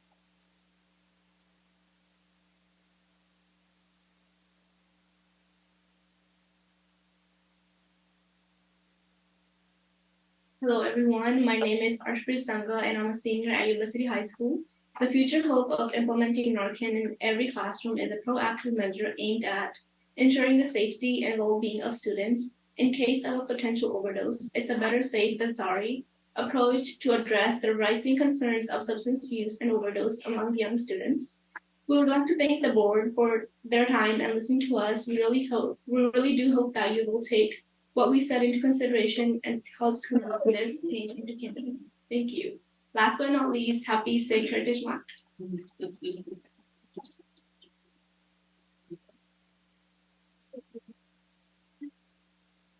Thank you. All right. Moving forward to the consent agenda. Are there any questions on items appearing on the consent agenda? Make a mention. Whoa. I got so distracted by the second competition, I don't remember who made the motion.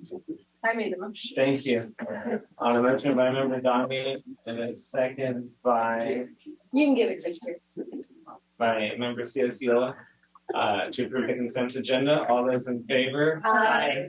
All those opposed? Seeing none, the motion carries. Moving forward to the action items 13.1 board reading. Thank you. Board vision statement goals. No, I totally read that wrong. You're Yeah, right. okay. We both say second reading. Yeah, Sorry. so I'm bringing forward the second reading of the governing board's vision statement and board goals. As you'll note, there were two options for your vision statement. Preparing each student to thrive in tomorrow's world, or secondly, preparing for a foundation for each student to build tomorrow's world. And then the board goals, there are three identified. In terms of achievement, excelling in math literacy, and then facilitating diverse opportunities. So I bring this forward for a second read and possible adoption. Well, we need to decide on which vision statement, Correct. right? Yes. I would like to put forward that we approve vision statement number 2. I agree. I like that one better. I just like the parallelism of foundation and build. I like that. Sorry, I got all English behind me. You know I love it. Right. Thank you. On a motion by member Brady, second by member Downey to approve vision statement choice number 2. Sure. Lori, roll call. Member Ciociola? Approve. Member Jami? Yes. Member Core? Yes. Member Lamb? Yes. Member Pretty? Yes. Member Quilty? Yes. President Orozco? Yes. Woohoo! Are there further discussion on the board goals or perhaps a motion on that as well? I like the motion. I'll second it. On a motion by member Domi, a second by member Pretty to approve the board goals as presented. A roll call vote as well. Member Ciociola? Yes. Member Jami? Yes. Member Core? Yes. Member Lamb? Yes. Member Pretty? Yes. Member Quilty? Yes. President Orozco? Yes. Okay. Very exciting. Thank you. Congratulations. All right. Now I'm sorry. Sorry. Item 13.2, I bring forward for second reading consideration for approval to condition bylaw 9250 remuneration, reimbursement, and other benefits. And so based upon the input from the last meeting, I made some modifications to the bylaw that I had brought forward at the last board meeting. So you'll note the changes. There was a strikeout. The 20 days was reduced to 5 days.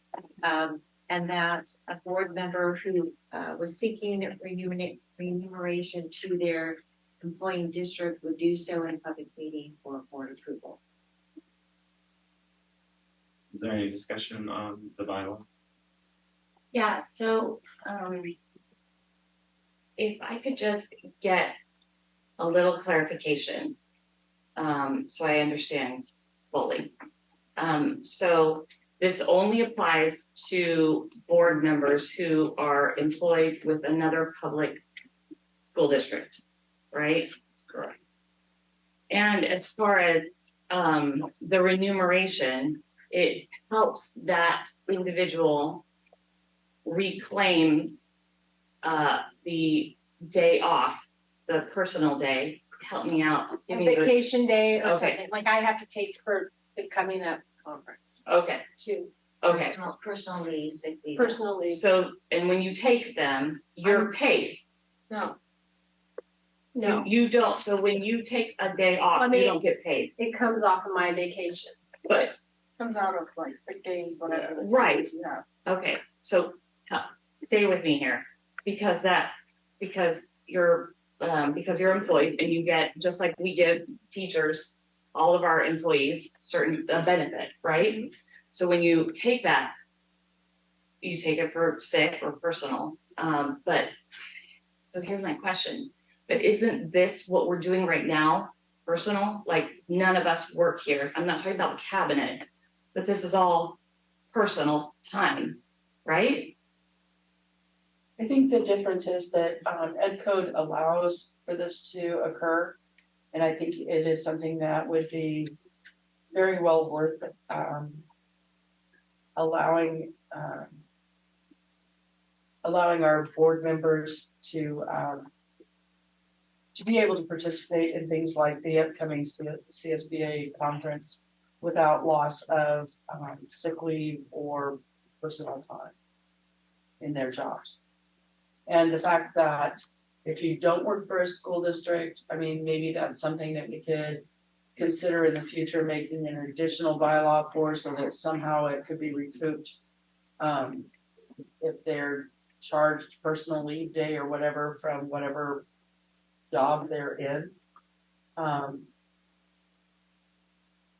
But I personally have no problem with the remuneration of people who are working in the public school sector for attending a conference or doing whatever school board business is needed to be done. Okay. So thank you, because I'm seeking to understand, because we take our personal days to do this. Of course, those of us who are self-employed, when we don't work, we don't get paid. But we signed up for that. We understand how that works. So there's no victim here. But if we did this, then the individuals who would benefit from that, which on the current board would only be the president and vice president, I don't think. So it would also include longer. Oh, okay. Yeah. So if your school is reimbursing your substitute, do you get it with your? No, I don't get a substitute. Okay, so thank you. So then we would reimburse them, and then essentially we would be paying for another day for you to take, right? Because this is why I'm asking. Well, part of it too is they don't have to approve, like classified employees have vacation time, certificated employees typically do not. So like my principal doesn't have to approve if I ask for a sick day because I'm not actually sick. So this would be saying, because the district would reimburse that cost, he does have to grant me that leave too. Because of the money. Well, it's Well, you're making the other district whole. yeah. Right. Since they're making you whole, there's no reason for him not to approve so saying. Right. Okay, because this is how it looks, and this is how it seems to me. And again, we're having this discussion because I want to understand. But to me, it sounds like, so you do get, and your days accumulate, right? Do you guys get to keep your days roll over year to year? Not vacation. Or They don't- personally? They only let you roll so much vacation. You Okay. can't roll vacation.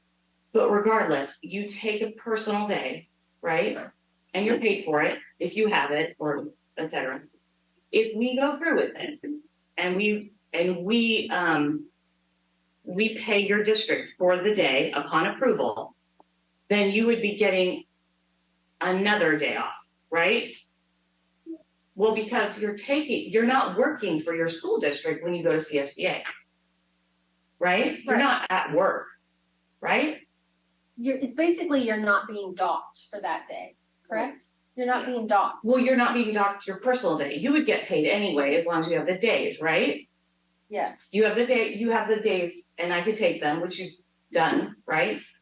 So then when you take a vacation day or a personal day, you get paid, right? It doesn't come out of your paycheck, right? Right. Okay, but if we go forward with this, As long as you have the days. As long as you have the If days. you don't have the days, then you would be docked. right. And then, but then if we pay your district the fee, which is what would 250? What is the cost of the SEP? Yes. Okay, so we do that, then you would be getting another day off to take the place of the day off that you took, but were remunerated for by us. So you would actually be gaining. You would be enriched by an extra day, right? I think you would not be expensed. So you're charged when you go on personal leave, you have to You're pay, charged a personal day. but you're taking a personal day, right? Where am I getting this wrong? You're taking it because when we go to CSBA, you're not working for your school district. That is this right here is a personal. We all campaigned on volunteering for this, right? This is all personal. None of us work here, right? Well, I think the ed code has to do with that. You're serving a public school district, so. Absolutely. Oh, absolutely. I mean, to me, it's no different than if you are a member of, let's say, for example, you're a member of the Air Force Reserves. And you have to go for your weekend duty. The district does not charge you a personal day or a sick day. It doesn't come out of your sick leave at all.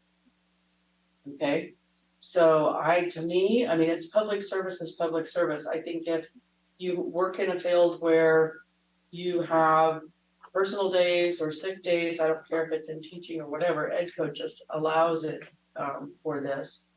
But I see no problem with the district making the other district or other employer whole if that is possible. In a situation where you're self-employed, that's not a possibility. So, okay, so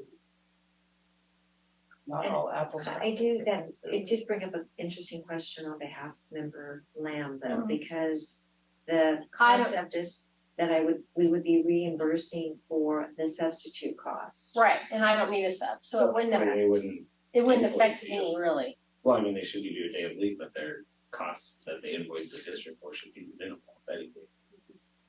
Well, I don't even know what that would be because I don't even know what I would be invoicing them for. Right, so hopefully they would, but. Well, right, so I'm thinking, I'm just seeking that for clarification because again. I think it's just to pay for a sub. Which is fine, and I get that, and I don't have a sub, and I get that. For me, it's different because if I'm not there, I still have to do the duty. Nobody else can do my duty. Right. So it just gets added onto my plate when I come back. As it does every teacher. Absolutely. Yeah. Right. I think we all have everyone has duties. Absolutely. We all feel that totally. And I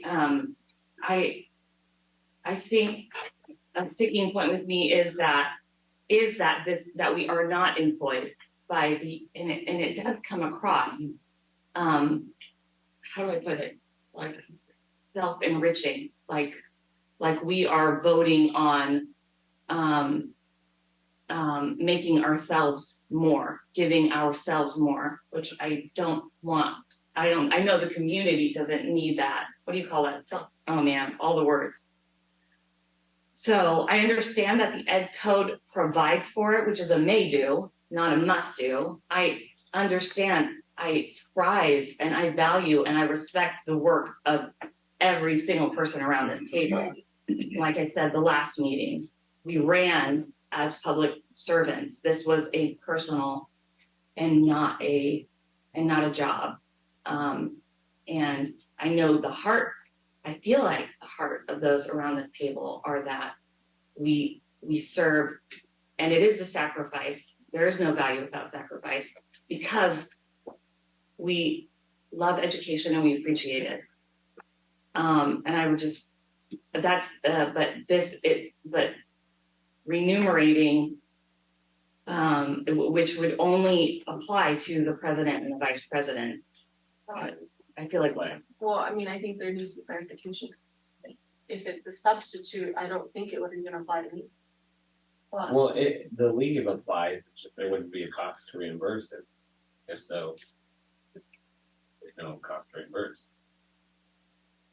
The main What does thing that is, mean if the the main leave thing would is say apply? if they were, Like their they- teachers, They no, would be required to leave credit. they could deny them going if they didn't have someone to pay for a sub. Right. So, and I get that because a sub cost is very expensive. So if Nicolo said, I need to go for 3 days to a conference, well, if someone else isn't gonna pay the sub, they could tell Nicolo he couldn't go.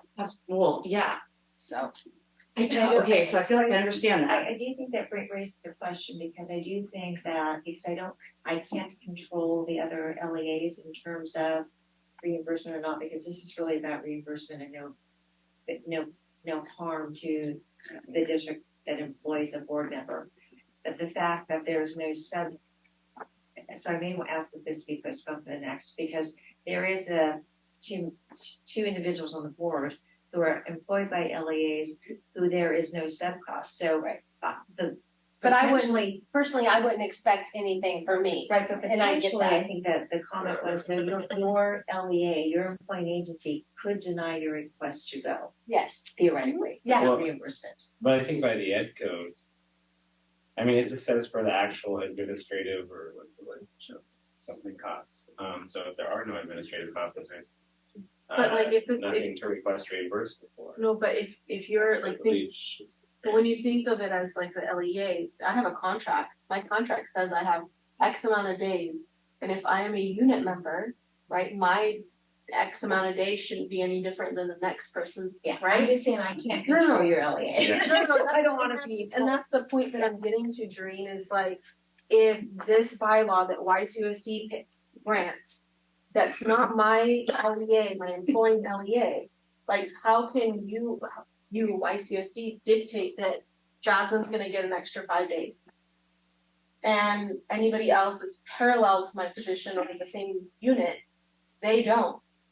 Just because I'm an elected official, right? So like, to me, the two have to go together. Like the compensation and the leave have to go together, it can't just be one. I'm not saying I agree with it or I don't, but I'm just like. I guess the question I have is, and this is where I think I'd like to request that we delay this because I hear what you all are discussing. The question I would have though is, what would I be seeking from your LEA in terms of what would I be reimbursing for? There's no cost to your LEA and there's no cost to your LEA, so what would It wouldn't affect me. Right. The only person would be a person. Just wanna make sure everyone understands. Yeah, I understand. And there's always potential any employee could deny your request to leave to go to anything related to a school function. Yes. And can I just say this, like, if it was about, like, if we just took a pool and we're like, hey, we will privately donate the money, I feel so much better about that than asking our neighbors to fund it, which this is all coming out of the pocket of our neighbors because of tax dollars. And because I respect all of you, and but I also know that CSBA is not a must do, right? That's not one of our Tuesday night board meetings. It's not business. It is helpful. It is educational, and I will take all of the education. But there is a choice, and the business that we do, at least in the public, is done after school hours. But that is my stripe for the beach ball. So I can request to postpone. I also know that strictly calendar speaking, there's really not much time for CSBA. And I do know that a lot of the intent was to make that available to those 3 board members who could still partake prior to CSBA. So, well, I mean, it would, in that you wouldn't be done. But is that like for That's what Doreen was saying. We don't know if that is. Yeah. I mean, I think the ed code reads clearly that that's the case. If they don't have an administrative cost to invoice, then that's that's not on them to embed an administrative cost. The law is shall grant a leave of absence to any employee upon request. So is it possible that we can like approve part of it or just the part about granting leave without the compensation? Well, I think the question I have, Nicola, is that an LEA does not have to grant a personal leave just because there's a cost. If there's an impact to the educational program, that could be a reason for denying a leave request. So yeah, which is why the ed code is that they can deny, because that is the circumstance by which they could deny. So I'm just saying is there can't be an assumption that because you all passed this bylaw that another LEA would have to grant Jasmine's leave or anyone else's. I'm not under any assumption that then the flip side of that wouldn't be then going to your HR person or whomever and asking for permission and what that might look like. I think that is the obvious follow-up step for anyone who wants to partake in that. Yeah. So is it possible we can approve part of it, or would you question us to just pull out? What I would suggest is that we delay this until the next meeting. Granted, it is after CSBA, but there may be some ways we can still implement this if this in fact were to pass by retroactive. Yes. Yes. On board approval. Correct. Language. I just wanted to see clarification for any individual moving forward, because again, this seems unique to, and it shouldn't be just, we're talking about this space. Is this going to be a bylaw that would be put in place to be implemented in the future? And I just want to make sure it's clear and everyone understands the implications. Yep. I'm okay with that. Do you need a motion to table? Yes. I make a motion to table. I second. Thank you. And I will seek some clarification. Thank you. Moving forward to Eaton interpreting the services. Our school district has students who are deaf and hard of hearing, and they receive individual services on their IEPs. Our school district is wanting to contract with Eaton interpreting services to provide interpreting services on the school site and video interpreting services for our DHA students in our district. I had a question about this. I did look over this contract and I did see the virtual piece as well.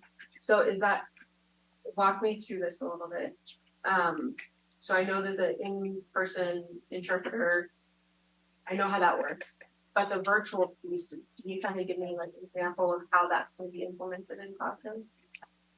It might be in classroom or it might be on IEP. They need like a virtual access point. Most of the services traditionally are in-person interpreting services. So depending on the need of the student, the location of the meeting, the location of services, that might be an option. They put that in there for as an option, but typically it's usually interpreting services with the interpreter in the classroom from what we've done in our district. And this would be under SPED, right? Mm-hmm. SPED would be the one that would be overseeing. Yeah, we have DHA students, a very limited number of students we have in school districts generally that are DHAs. And so part of their IEPs get interpreting services, and there's a very strong there's a limit of interpreters. Like there's like substitute teachers. There's a small amount of interpreters available, and so this is one of the companies that most school districts use to provide services. So Jasmine, I would envision that there would be a device on the desk if the student needed in the classroom because they couldn't send someone directly into the classroom. Yeah. And so the interpreter is interpreting student can visually see it. So is the virtual cost, I'm sorry, I didn't look at this part. Is the virtual cost less than the in-person cost? Because I know they talked about the different types of interpretation. It's like towards the bottom. My apologies. No, I know it's around 120 to 130 per hour per two like interpreters. 160 for the first And then hour. that start from was 160. Something like that. What's the cost differential? Jasmine. Yeah, I just want here's my strike of the beach ball.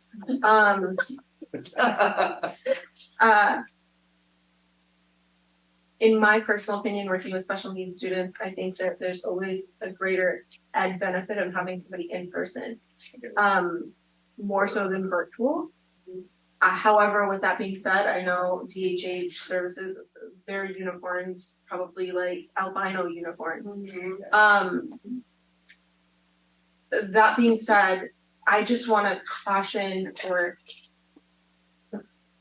if our intent is to have in person, I really want to push for more in person than the virtual platform. I don't want to. That would always advocating. That would always be my opinion. The emphasis. Like in the IEP would be in-person services for students.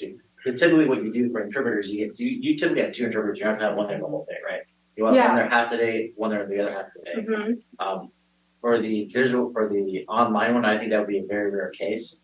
I could see something just hypothetically, kids on home hospital, they can't have the in-person services. They need some sort of like visual service online. I can see that being a possibility. Be almost like a Zoom or something. Something like that, yeah. But mostly they do in-person interpreters with 2 for 1 day to trade off during the day. I would agree, Jasmine. In person is, I advise, in person is always better. You're here, so it's would be, but I think it would be in extreme limited cases. Yeah. And this wouldn't be we're not talking about case managers, right? We're just talking about service providers. These are service providers for students who need interpreting services. The students who are in DHH who need an interpreter, we have to have provide service to them. So we service with EAP, they provide the interpreters to the school district. Sorry, I'm sure.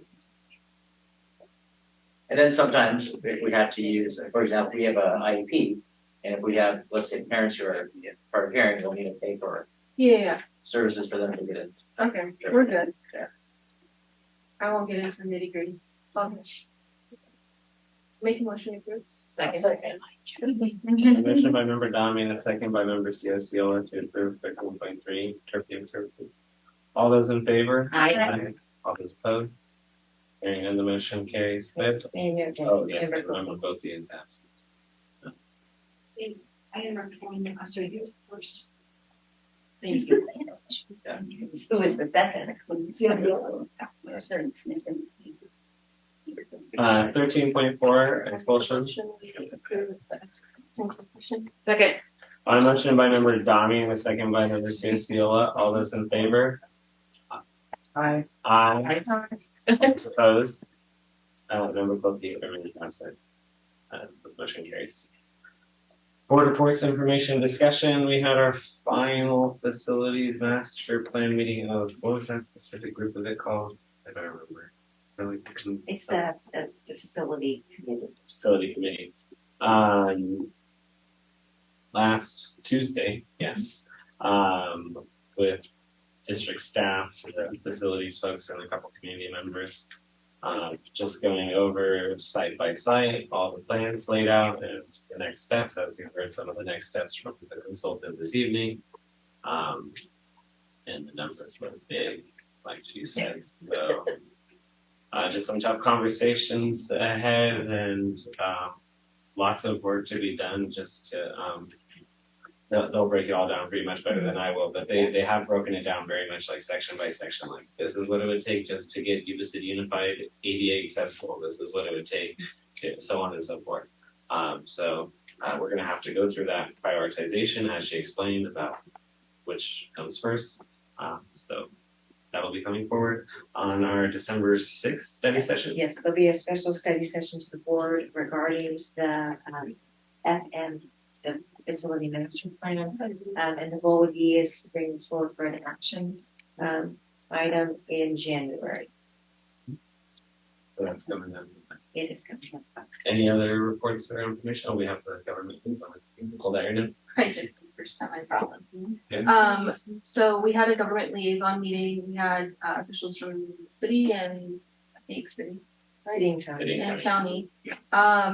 There's a vaping grant that was awarded for $400,000. It's a 4-year program. The schools that were impacted, or not impacted, the schools allotted were FRA, Sutter, and Britain. FRA Parkway, Feather River Parkway. They're in the process of securing a grant, and so that goes from 10th Street to South Shanghai Bend. They talked with the museum, Sutter County Museum. It's open for students. December 1st, they're gonna have trees and traditions. They also talked about the board meeting. They had their board meeting at Yuba-Sutter High School. They talked very highly of Principal Olson and the staff, how they put together just a great community, student community event. The band came out, they honored Mr. Barry. They're going to be reaching out to River Valley High School to potentially do a board of supervisors meeting there. There's I trust you. Coloring. They're going to have a coloring contest that goes through November. Kmart property they talked a little bit about. It's going to go to public market soon. And Berry water project. Berry water project. Berry water line, they expect the revised funding agreement from the state by the end of the year. Oh, sorry, you're still going. It was on this page. Oh, you keep going, sorry. It's okay, go ahead. No, I thought you were done, so. Just getting to my second page. We're ready, let's go.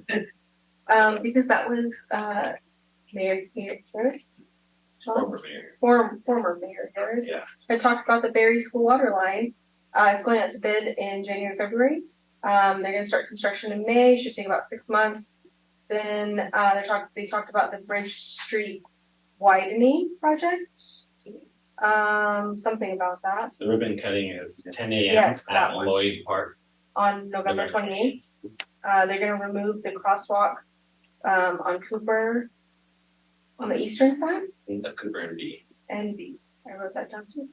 El Margarita, south of River Valley High School, in the intersection of Highway 20, they want to fix the potholes, add temporary bike lanes. They discussed like the need of sidewalks, bike lanes, and crosswalks. They're looking for grant opportunities, but might look into bond opportunities as well.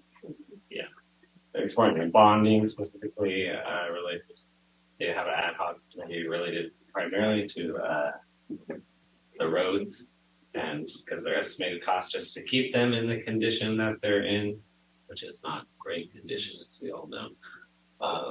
Especially if you took that not new section of Bridge Street, before you got to the nice new paved section, was like $120 million or something. It seemed like that. The county is also exploring their revenue measure, as we know their last one failed. And then we're going to be discussing facilities financing options. So hopefully we can just watch those girls fight it out, and we'll rise from the ashes with some great facilities financing options. So Something sort of pictorial. I did also attend Twin Rivers Charter board meeting.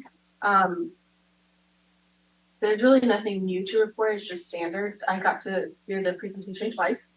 Tonight, they just got their 5th board member. They approved that on Wednesday's meeting, excuse me. And that's it. Do you know when we're going to discuss if anybody else wants to be aboard, be the rep? Organizational meeting in December? I'm so glad you brought that up. Yes, so the reorganization meeting will occur at the meeting in December. Okay, cool. They wanted to get me a name tag, like a full name tag, gold-plated one. And I said, just hold on. You make it into earrings and a necklace and stuff. I'm just kidding. Just kidding. Communications from the public. There's one. There's one. There's one. This is from Mark, the assistant JV baseball coach. He's just echoing what was said earlier with the lights on the baseball field, as well as the increased attendance of parents at games, revenue opportunities, and more people are coming to watching, and addressing the academic portions of it as well, when students are getting out beforehand. This 2 pages long. That's the summary of it. Okay. Thank you. We can include that in it's but yeah, we spent our time on it. Comments from employee representatives.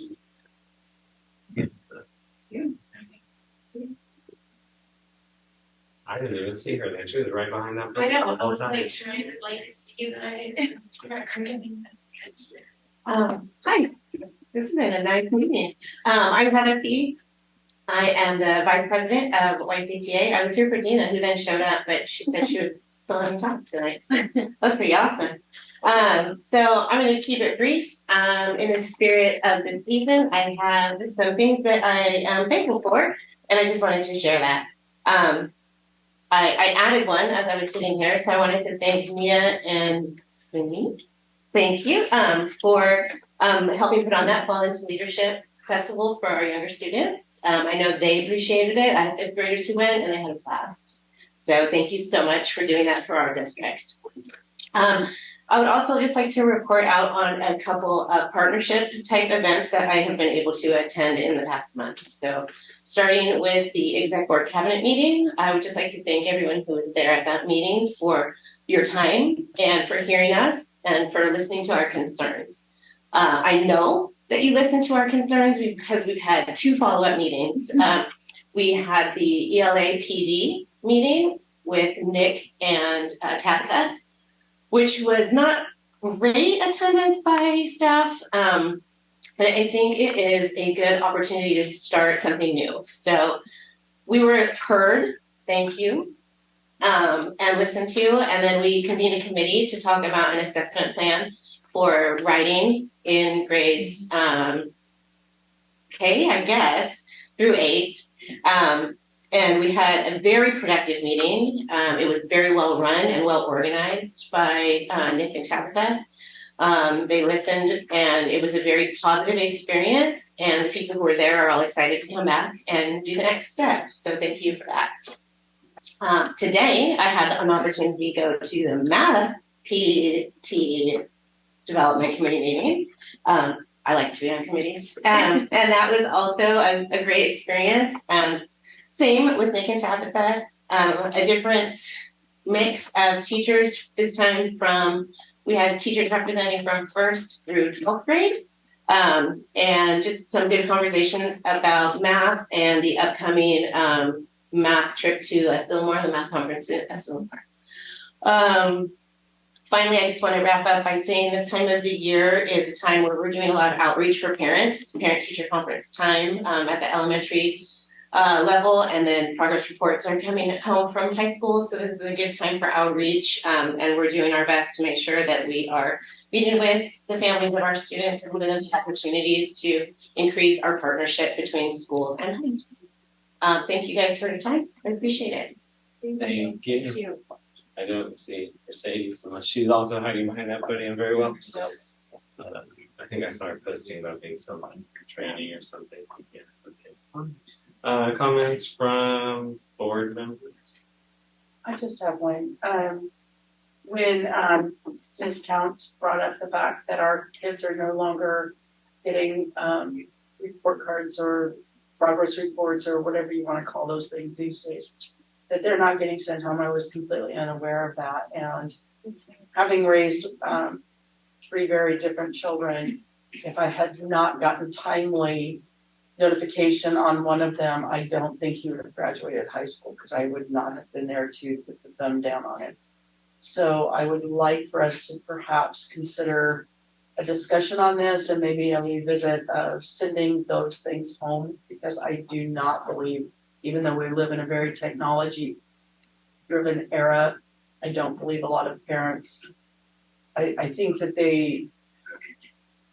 getting it in the mail, even if a kid feeds it home and takes it out, I think getting it in the mail at least shows our effort. I mean, one of our goals is to bring in more communication with parents, and I think not having this go home is counterintuitive to that. It just doesn't make sense. Second. Do we get a prize if I guess which son?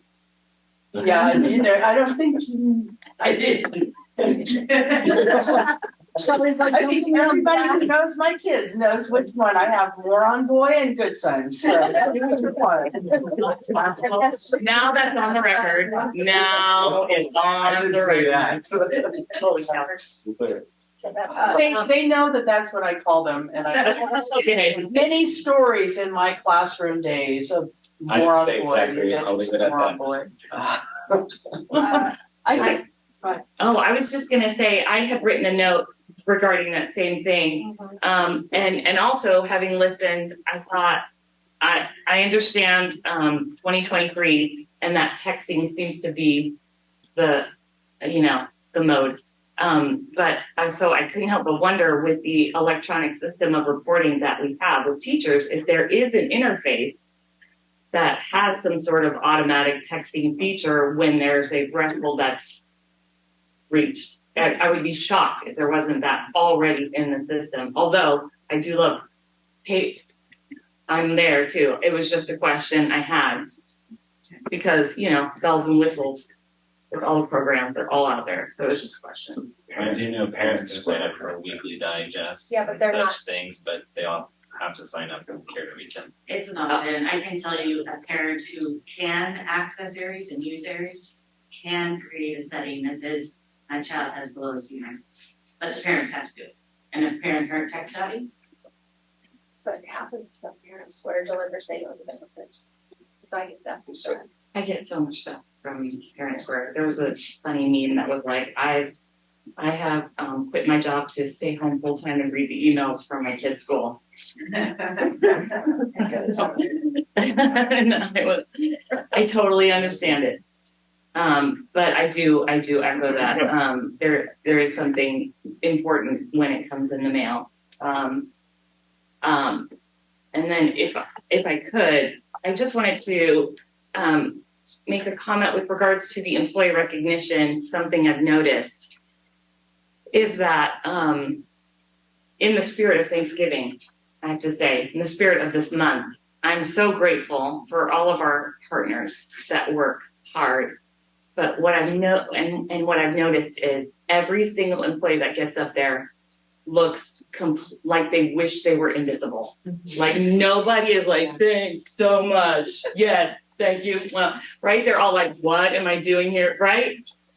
And I love that because I know none of them did it for time in front of the board. None of them did that for the certificate that will go and file somewhere, right? But they do it because not to be seen, and I just wanted to go on record that we see you and we appreciate you and we are thankful for all of the people. Thank you. Nice. Sweet. So talking about like the school crossing guards, not sure what kind of money they make or what kind of training they go through. I think parking is our whole district in a whole, I think is a nightmare. I've had someone, actually a friend of mine ask me that's out in the Barry school district, I said, hey, what do we need about Barry school? And I don't think there's a single school around here that's not impacted with parents parking all over the place. Is a school district is a school district, it's not our job to police that, like the parking in the handicap zones. That's not our responsibility, but I don't know, can we get a cop to come by every once in a while and start monitoring that type of stuff? We do. Unfortunately we're I feel like we're living in a day and area of everyone in it's not just our local area, but everyone's a race car driver. My office is on the highway. I can hear cars coming from feels like 5 miles away, driving at ungodly speeds to go nowhere. So I do feel for our parking, our kids crossing the roads. They're taking their lives in their hands, and the crossing guards. I don't know what kind of training they do have. That is a question I would like to know. And the other question, what was the last estimate for costs for lights for school? Because I'm sure it's probably doubled at this point in time. So just on both questions is that one of the things you'll see during the conversation about the master facility plan is parking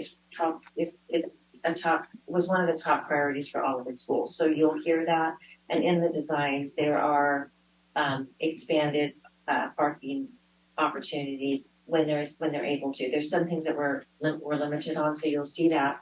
And then secondly is yes, law enforcement will come out, either CHP or YCPD or sheriff, depending on the jurisdiction, to assist when we're having issues. And a lot of it isn't so much parking as it's just the flow of traffic. Parents get very impatient, and that's when you'll see double parking. And our staff go through sometimes abuse, in my opinion, regarding asking parents to move along.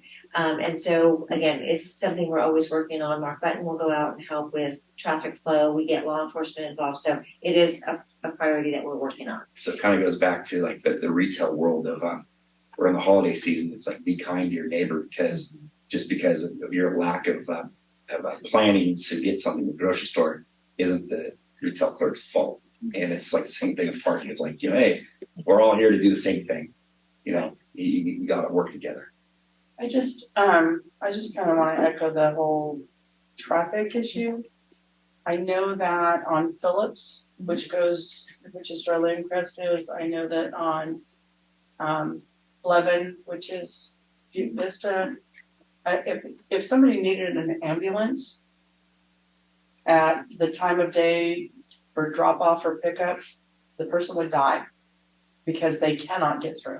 Well, and that is not unique to just, and I think that's a good. But we do there are neighborhood gates, and I know that we want to keep our campuses secure, but just at right before school and right after school, if kids could disperse in some place other than just that one, it would alleviate some of that problem. Yeah, and so in some opportunities that does work for school sites. So Landcrest would be one. There are other gates at Butte Vista. It's completely boxed in by fences. There's no other fences. So again, I have been speaking to principals as these things have come up regarding and the balance of student safety in terms of strangers coming onto campus. So they're weighing those factors. We understand the concern regarding traffic.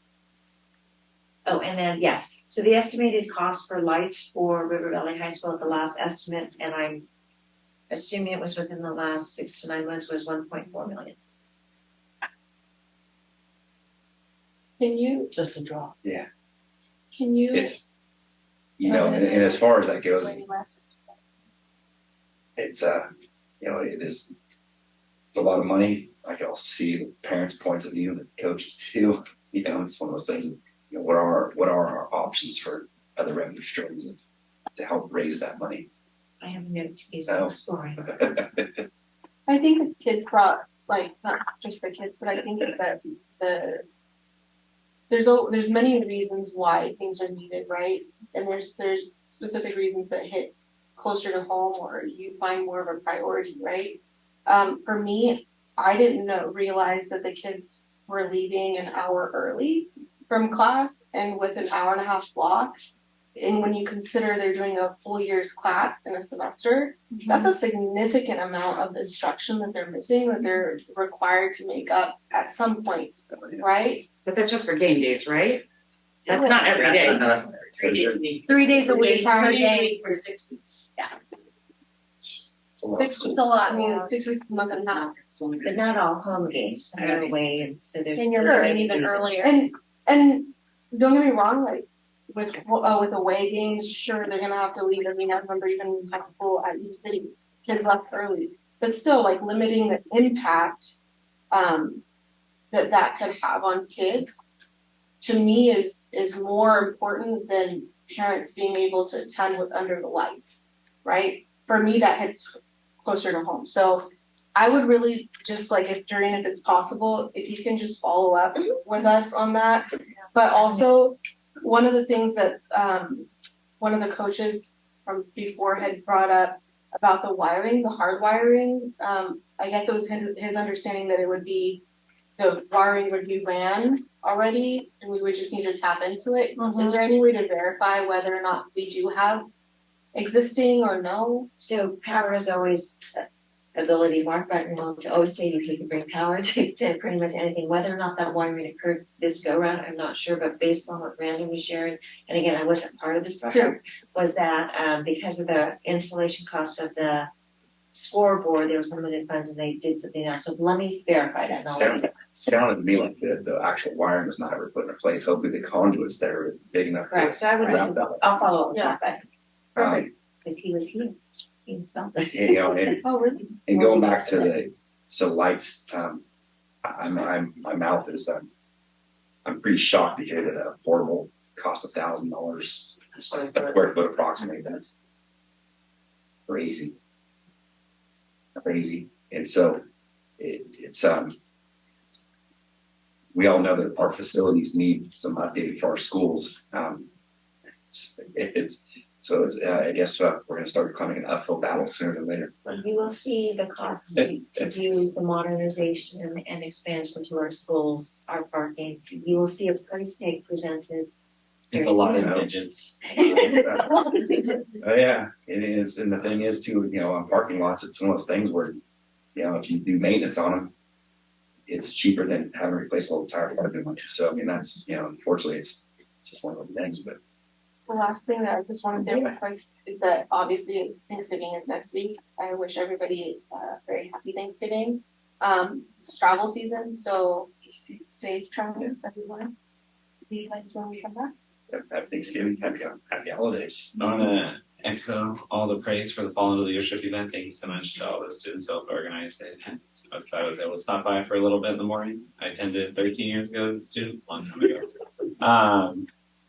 And then, yeah, I agree with what's been said about the facilities, and our consultant mentioned that the contractors do kind of stick it to the public agencies a little bit. It's a gift and a curse, the bidding system. It's a gift that aims to combat corruption. I assume that I can't just, give $1 million contracts to my buddy Gino. Isn't at all qualified to build affordable or whatever, but it's a curse because it limits our ability to shop in competitive fashions, I think, a lot of times too. So it's a trade-off. And it does stink the rising costs and navigating those challenges. Any comments from the superintendent? A couple of reminders. So we will be heading to San Francisco, the California School Boards Association. I will be sending out an agenda. I've been contacting you to help me gather information, but I'll send out kind of an itinerary of what the event will look like for us all. And then also you should have been invited to the King Avenue holiday event, which is Friday, the luncheon. So that is an opportunity to serve along with some of our local community members. Additionally, Bridge Street School, if you'd like me to send this out to you, is many schools do this where they identify students of need in terms of Christmas shopping for them and providing them with some needed, sometimes it's clothing and a small gift. So if you are interested, I can send that out to you as well. Yeah. Yes.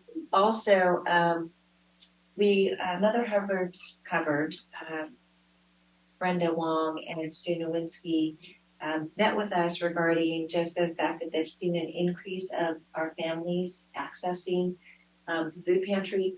And so our schools are collaborating to help collect canned food goods and items to donate to Mother Hubbard's Cupboard. So just wanted you to know that is in place as well. So we are definitely doing a lot of community and support to our families and students. So just wanted to share that with you. I have one question. Do you know if nutrition is going to be doing any lunch giveaways or anything during the holiday season? I will check if they'll be giving like they've done in the past. I will check them. Thank you. Our next regular scheduled board meeting is December 12th. We have the special study session for the facilities on December 6th. At what time? At what time? 5 to 7. 5 to 7. Was it 6? Is that what you're asking? Mm-hmm. No, yeah. 5 to 7. Sorry, I just answered and I thought maybe I better double check. 5 to 7. If there's nothing else for the good of the order, then I have a motion to adjourn. I'll second. First by member Donnie, second by member Pretty. All those in favor? Aye. Opposed, hearing none. You people have to say no. Girls, you stayed the whole meeting. I know. Oh my You guys are awesome.